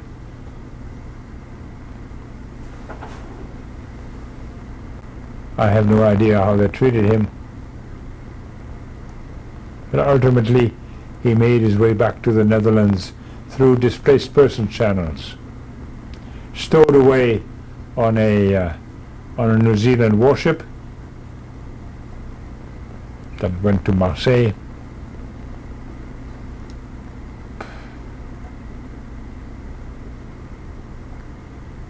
And then he eventually came back to Holland and Amsterdam, and there I found him. Eventually he went to university, had an interesting career, and is now engaged in a second career. What is that? Well, his first career was he had studied theoretical physics, and he worked for the Philips Corporation. He was in charge of their worldwide research organization. So something like vice president for research for the Philips Corporation. Now he's pursuing his hobby, and his hobby is building violins. He builds very good instruments.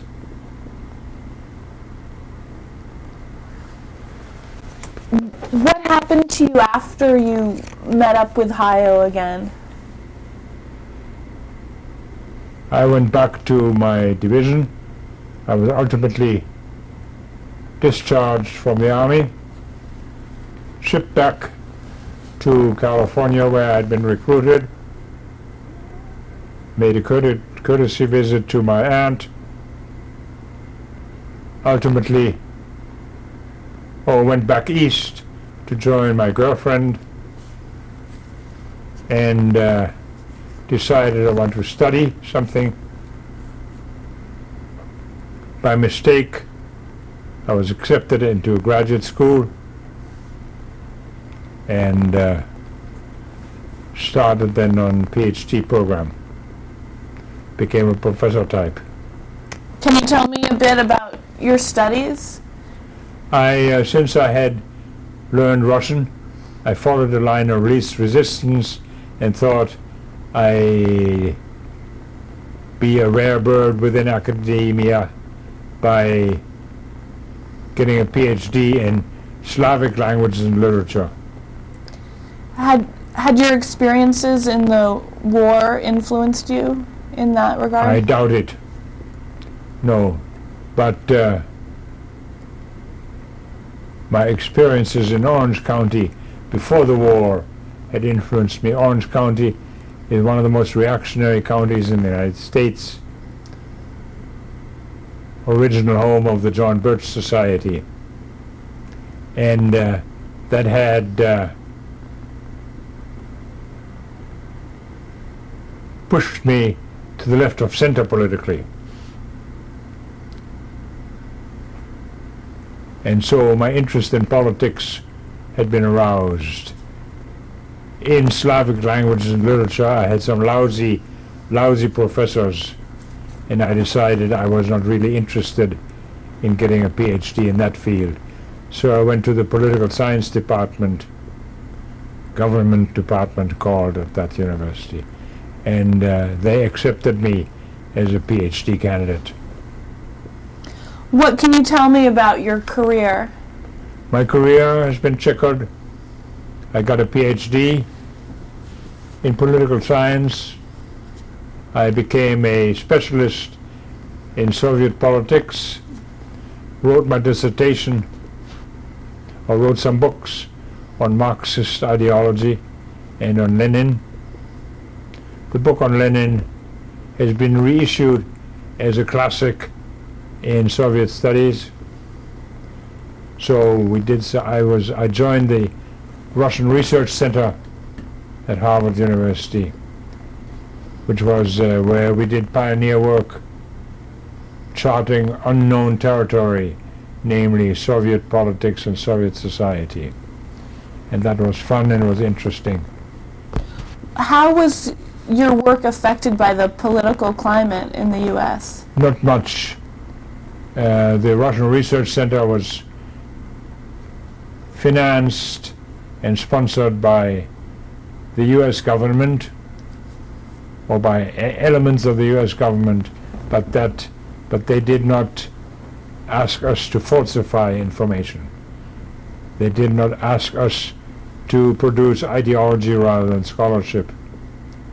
So some students of mine were a little queasy about taking courses on communism, and said to me, I hope my parents don't find out. And I remember a conversation with a neighbor in Cambridge, Massachusetts. We became acquainted, and he asked me what I was doing, and I said, I'm working on a PhD dissertation. What is it about? He asked, and I said, it's about Lenin.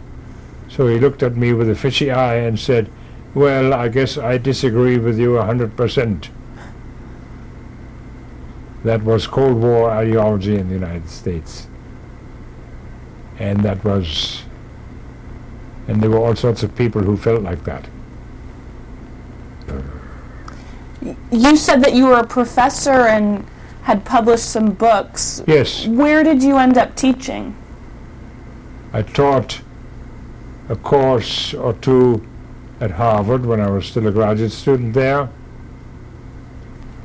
I later taught, I was a guest professor at the Free University of Berlin. I taught for a while at the University of Washington. I taught for several years at Michigan State University, and in 1966 joined the faculty of the University of Michigan and taught there until they retired me in 1970.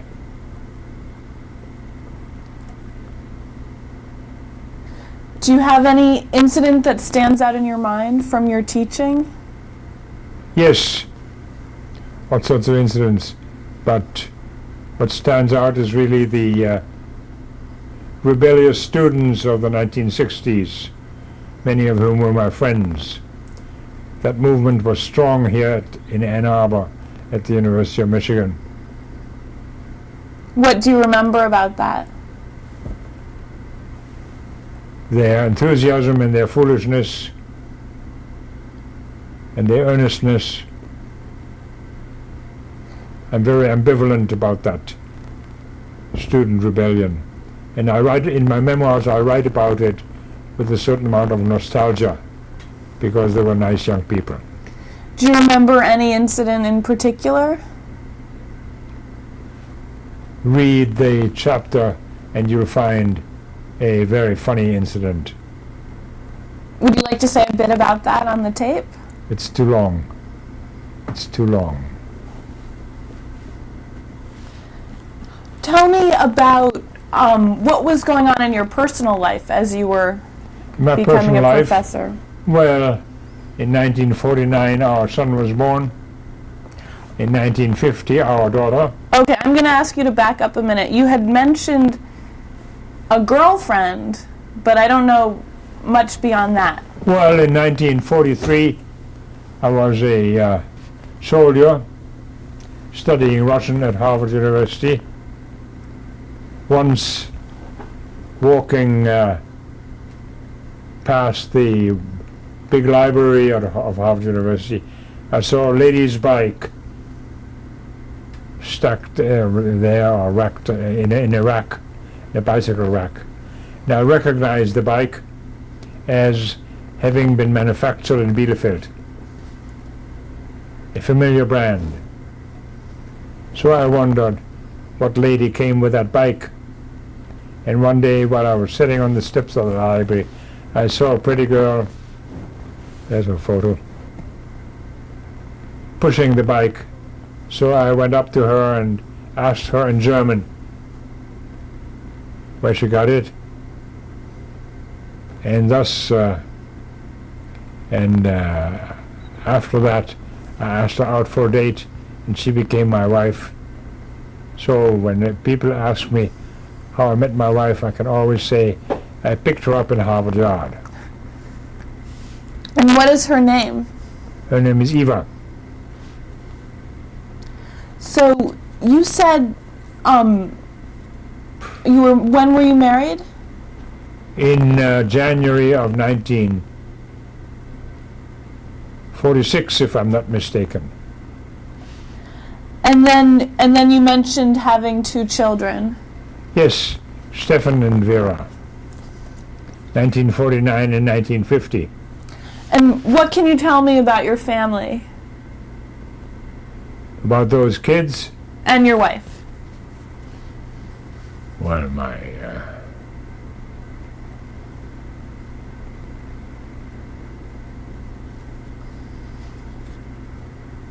you want the whole genealogy. It's What, something that maybe a sentence about each that seems important to you? my wife was born and raised in Berlin. Her father was a successful business executive, director of a liqueur distillery. Ultimately was thrown out of his job when the Nazis came to power and decided he had to immigrate. His older brother at the time was in the United States. He was a well-known musicologist who had done some pioneer work in deciphering medieval notation. And on the basis of that book had become a lecturer in musicology at Harvard. So the family then, my father-in-law's family, that means he and his wife and Eva, settled in Belmont, Massachusetts. She went to high school, did very well, and somehow some people some wealthy old ladies paid attention to her and gave her a scholarship to go to Radcliffe. So she was a Radcliffe student when I met her. And while you were being a professor, what was your wife doing? She did a number of things. She got bored after a while and did some things that involved translations from German to English, but ultimately she discovered that she wanted to become a physical therapist, and she went back to college, evening school, to study physics, chemistry, biology, and all sorts of other science fields she had neglected in college. And once she had the equivalent of a Bachelor of Science degree, she was accepted in a graduate program in physical therapy, studied that, and became a physical therapist, and a very successful one, very gifted. And is she still doing that? Well, she's now retired. Her major work was early intervention work with children from age 6 months to 6 years whose brain had been damaged during or after birth and whose motor functions were impaired. What can you tell me about your children?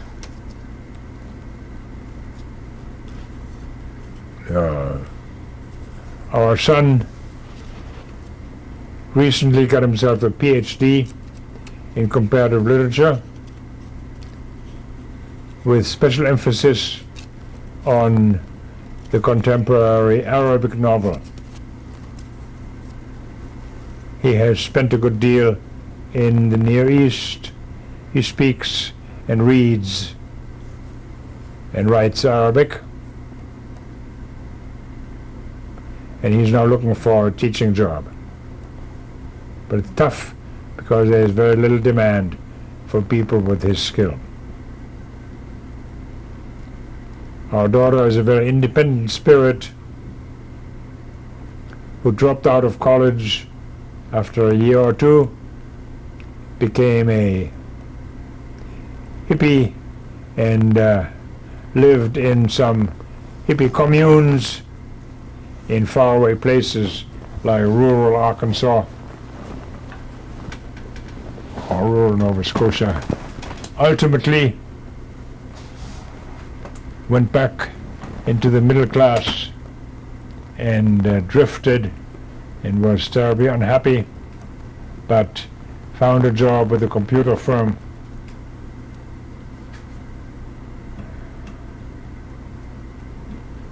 She also discovered a strange instrument that she has taught herself to play.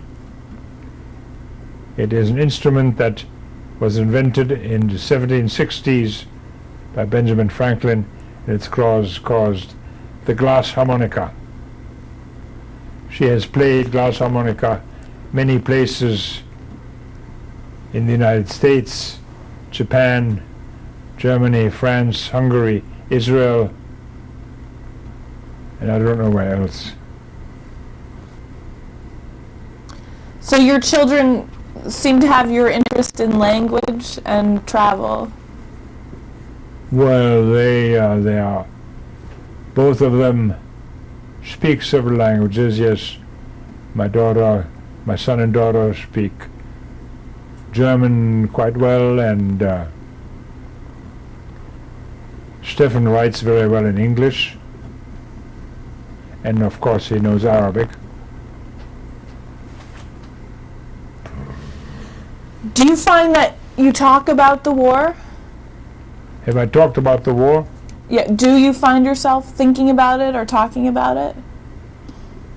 Not all that much, no. How is your health now? Lousy. I've had 6-tuple coronary bypass surgery, which is a very heroic intervention, and while it has probably saved my life, it has also done me in. That means my heart is terribly weak. I've also had a stroke which paralyzed my left side. And that's no fun. In my autobiography, I describe what it does to a man to have a stroke. Very vividly and with a great deal of humor. How would you say that the experiences you've had with the Holocaust, experiences that you've talked about on this tape, have affected your life and the paths that you've chosen? Have affected my life in what? The things that you've chosen to do. Well, yes, of course. Number one, I think of my parents often and of what was done to them. I have read a good deal about the Holocaust, and I'm horrified, and some of the reading gives me sleepless nights. I have been back in Germany several times. I have some dear friends in Germany. When my high school class got together for its 50th reunion, one of the former classmates, came to me in tears and asked to speak to me. When we met, he told me he had been a faithful follower of Hitler and a convinced Nazi, totally indifferent to what was being done to the Jews, but that since then he had seen how horrible that was, and he wanted to apologize. We have become good friends and correspond with each other. He wears a Mogendovin on his chest. How would you say that the Holocaust has affected your belief in God or your relationship to religion? God was never a vocabulary that was used in my childhood, and I have no relationship to him or her.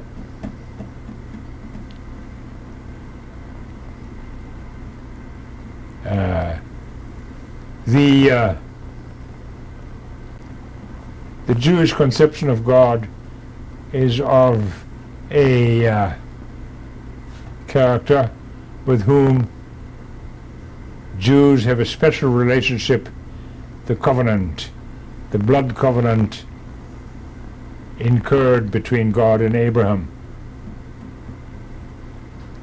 Well, now, it seems to me that after Auschwitz, after the Holocaust, one must consider that God has not honored the terms of this covenant, that he has abandoned his own people in shameful fashion, and that therefore it has now become impossible to be a Jew or a believing Jew.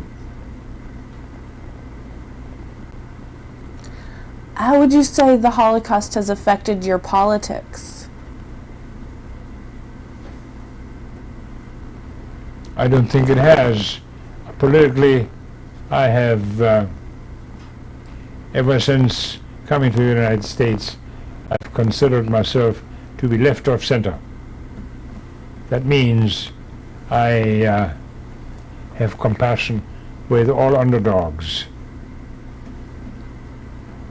I think that a society divided into rich and poor, powerful and powerless, is an undesirable society, and that if I call myself a person of democratic instincts, democracy means to me that I must be alert to these cleavages, and that I must want to get rid of them.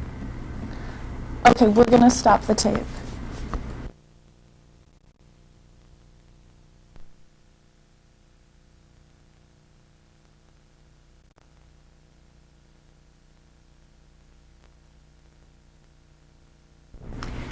this is the start of tape 6. How did your education prepare you or not prepare you for what happened in the Holocaust?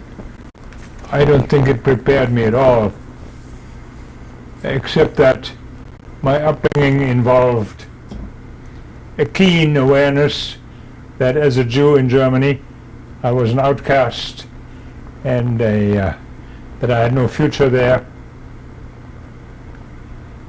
And it made me into somebody who all his life has been trying to avoid trouble.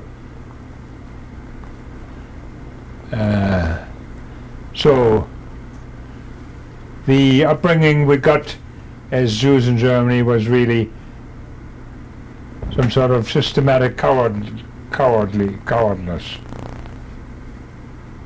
You avoid trouble. Don't be conspicuous. Do you think that's... Don't be out of step with everybody else. I've all my life been out of step with everybody else. Or rather, I was in step and they were out of step. Yeah. So I've been, when the German government in 1970 conferred a very distinguished medal on me, I thanked them in the name of misfits everywhere. What was the medal for? What was it for? It was for my neck. What was it for other than your neck? They didn't really say, but it seems to me it was a token of their bad conscience. Some of my writings are better known in Germany than they are here, and some of my autobiographical writings were also well known in Germany, and they were very much appreciated because in an autobiographical essay that was published in Germany, I have some good things to say about some Germans. And when did they give you this medal? February 1990. Oh, okay. So they apparently have told themselves, too bad, we kicked this guy out of our country because he would have done honorably as a German social scientist, as a representative of German research, so forth. Do you think when you're talking about living in Germany as training in cowardice, that what? Training in cowardice, Yeah. that had some relation to your feeling like you were drifting when you came to the United States? Well, I don't know. The drifting was simply the fact that I was a stupid teenager who didn't know what he had to do in order to organize his life, in order to give his life some aim. How would you say the Holocaust has affected how you raised your children? Not at all. Not at all. Except I raised them without religion. And my indifference to the Jewish religion may indeed be a consequence of the Holocaust. Or I don't know that. I say that tentatively. Sometimes throughout the tape you've alluded to your memoirs, and I wondered if you wanted to say a bit about that. Well, when in 1990, the University of Michigan retired me from teaching. Teaching had been my life and my purpose, and I allowed them to put me out to pasture with great reluctance. But in order to give the remainder of my life some meaning, I decided to write the story of my life. And I've been at it ever since early 1990. And by now I have a manuscript of about 500 pages, 35 different chapters, written with humor and I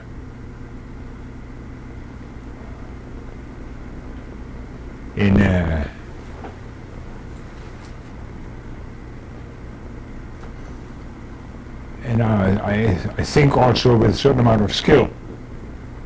Not everybody who looks at it agrees with it. I move from one period to another in seemingly haphazard fashion. I move from one topic to another in seemingly haphazard fashion. Some people get disconcerted by this, whereas I myself think that it is a good literary device because it teases the reader.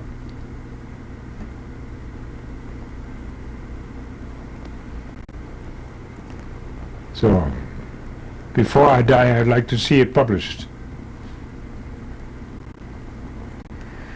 Is there a final message you'd like to give on the video about your beliefs? About my beliefs?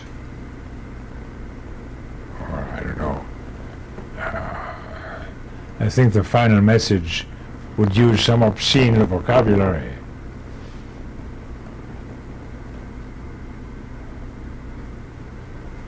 One of the proverbs that I subscribe to is the Chinese proverb which says, "Shit happens."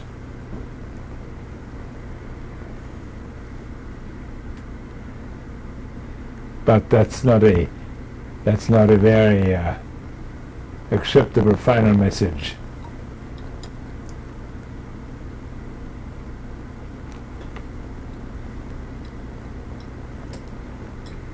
Is there anything you'd like to add, acceptable or not acceptable to that?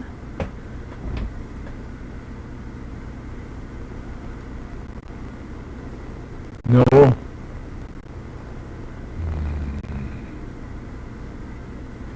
You've got to know, you've got to learn how to laugh at everything, including yourself.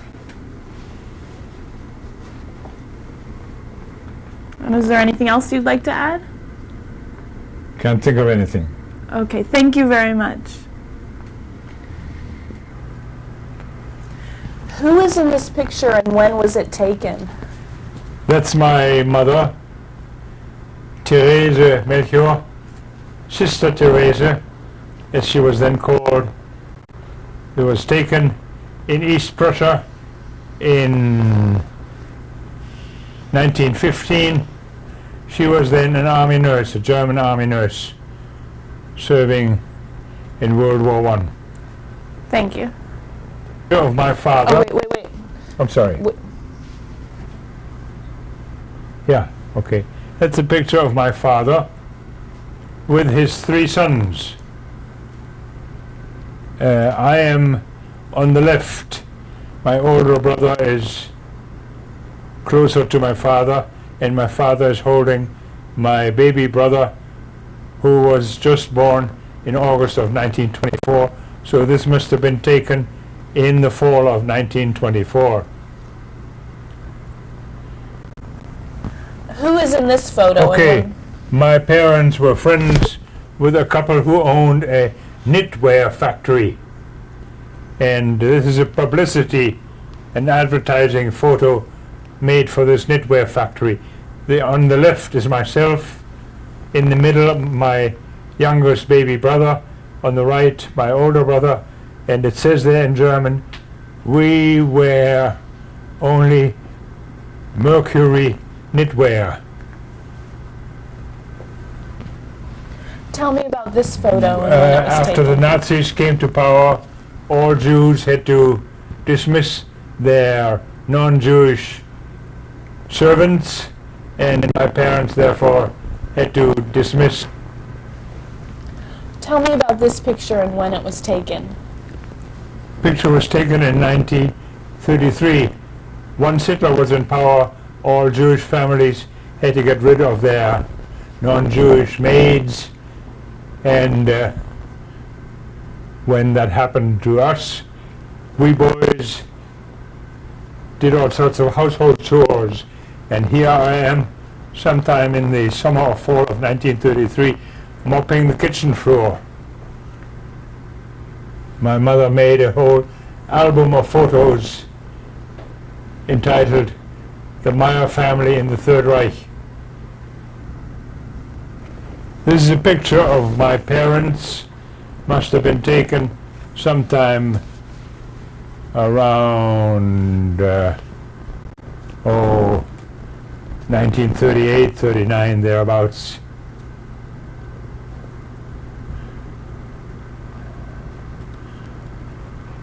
Maybe a little earlier. This is a picture taken around 1937, 38. It shows me second from the left, together with a few high school classmates.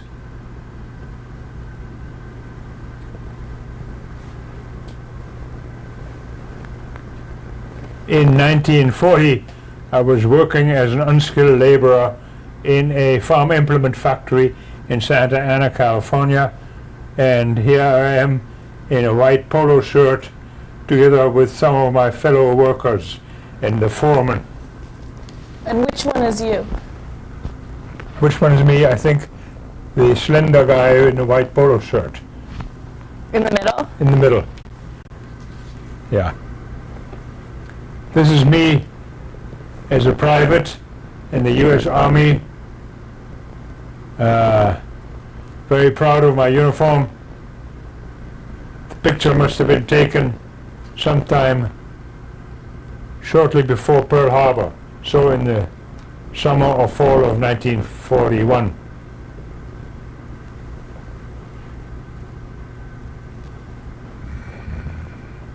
This picture was taken in 1943 when I was a technician, 4th grade in the Army, the equivalent to a buck sergeant, and I was a student in the Army Specialized Training Program. We were assigned to study Russian at Harvard University.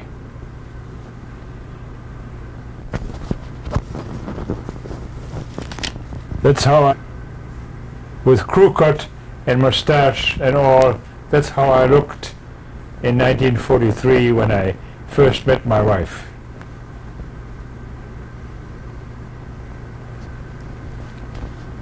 I am the soldier on the left, together with a couple of buddies from the Army Specialized Training Program, and it was taken on the banks of the Charles River, Cambridge, Massachusetts, in the fall of 1943.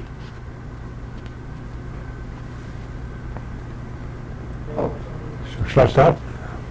This is First Lieutenant Alfred Meyer in his combat outfit. The picture was taken in Brussels, Belgium, on January 1st, 1945.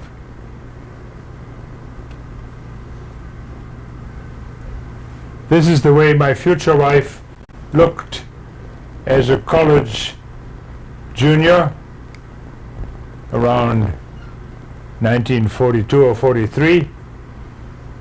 Her name at the time was Eva Appel, A-P-E-L. Was taken by an admirer of hers, whom I later replaced. These are my children, Stefan and Vera. The picture was taken by a friend in 1950.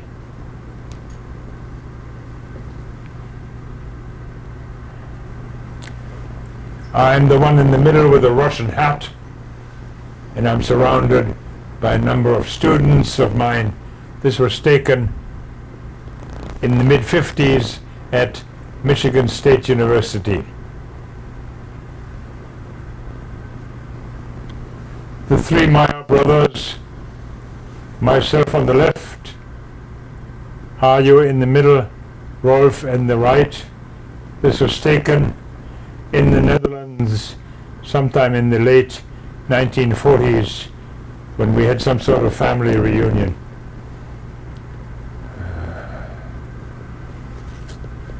From right to left, myself, my son Stefan, my wife Eva, and some distant cousin who was visiting us. Don't know when it was taken.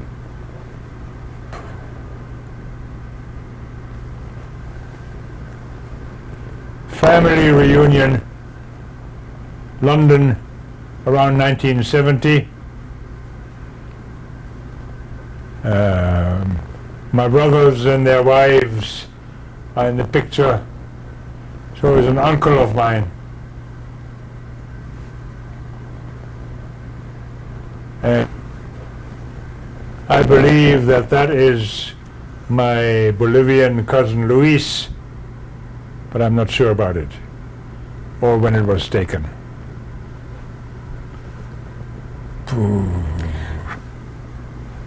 Yeah. Yeah. That's my younger brother Harjo.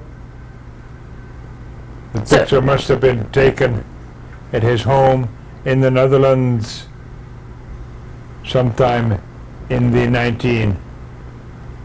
1970s or early 80s.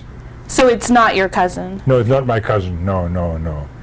And how did the pictures that were taken in Germany, how did those pictures survive the war? I don't know. Did you have them with you, or did someone bring them to you? My parents had some of them, and some of their German friends kept them for us brothers. So, before you introduce your son, is there anything you'd like to add about how the Holocaust affected you? How the Holocaust has affected me? It has me mortally scared of the far right in American politics and of the vicious and vindictive spirit now reigning in American politics, because that reminds me of the last days of the Weimar Republic and the rise to power of Nazi stormtroopers. So I'm scared. Thank you. Would you like to add anything else? Isn't that enough? Yeah, it is. Thank you. And now would you like to introduce your son? Well, to my left is my son, our firstborn child, Dr. Stefan Meyer, who has been taking very, very loving care of his dad last several weeks while my wife was gone. So we understand each other, even though we sometimes misunderstand each other. It's par for the course for father-son relationships. Okay, Stefan, what would you like to say about your father and his experiences? I don't know what I could say about my father's experiences. I would like to say that I appreciate the Shoah Foundation for coming, for doing this project, because it obviously means a great deal to him. I think the taping this program was meaningful for him. As far as I'm concerned, I find it difficult to put myself in his position or really understand that much about his life, because I think members of my generation are very different from members of his generation. Members of my parents' generation, I think, were overwhelmingly affected by the war, whether they were victims of the Holocaust or not. I think you can find the same thing with World War II veterans, or Korean War veterans, or Vietnam War veterans, and other people have been affected by conflicts that have just, produced events beyond their control. And I think that my dad is typical of that generation, and sometimes some of the ways he feels about himself, the way he feels that he drifted, for instance, in his life, is coming from that particular area of experience whereby a lot of events in his life were dictated by something else. In many ways, he didn't drift at all. He had a very clear idea of what he wanted to do. He was a born professor, and he got into that profession very early in life. So in many ways, he wasn't the drifter that he feels he was, but you can see that the events of the Holocaust have given him those feelings. And as far as how the Holocaust may have affected the way we were brought up, I think it did in many ways. For one thing, we were not brought up, my sister and I were not brought up to be religious. I don't consider myself Jewish. I'm not Jewish either religiously or culturally. It's interesting because I know that the Holocaust had the opposite effect on many people, and that many people feel Jewish much more so because of the Holocaust, but I think it can affect different people in different ways. And in our family, I think if the Holocaust may have had the effect of simply, turning away from this culture entirely. Although I think that also this was not necessarily just a result of the Holocaust, but may have been part of my father's upbringing before that to some extent, because people from his background, upper middle class or upper class Jewish people, were very much secular, brought up as assimilationists, and brought up more as much as with German culture as with as Jewish culture. And I think, as he mentioned in his interviews, he grew up in an area also where there were not that many Jews, I don't believe. Many of his classmates were Catholic, and he went to a public school and so forth, and so I think that this affected him also. So, and I don't know, I think that he also, it may have also affected our upbringing because we had a very permissive upbringing, and I think that that also to some extent was a reaction to authoritarian values that he may have experienced from his parents, but also which he may have experienced as a result of the war and the end of the Holocaust. So that's all I have to say. Thank you very much. Thank you. Mm-hmm.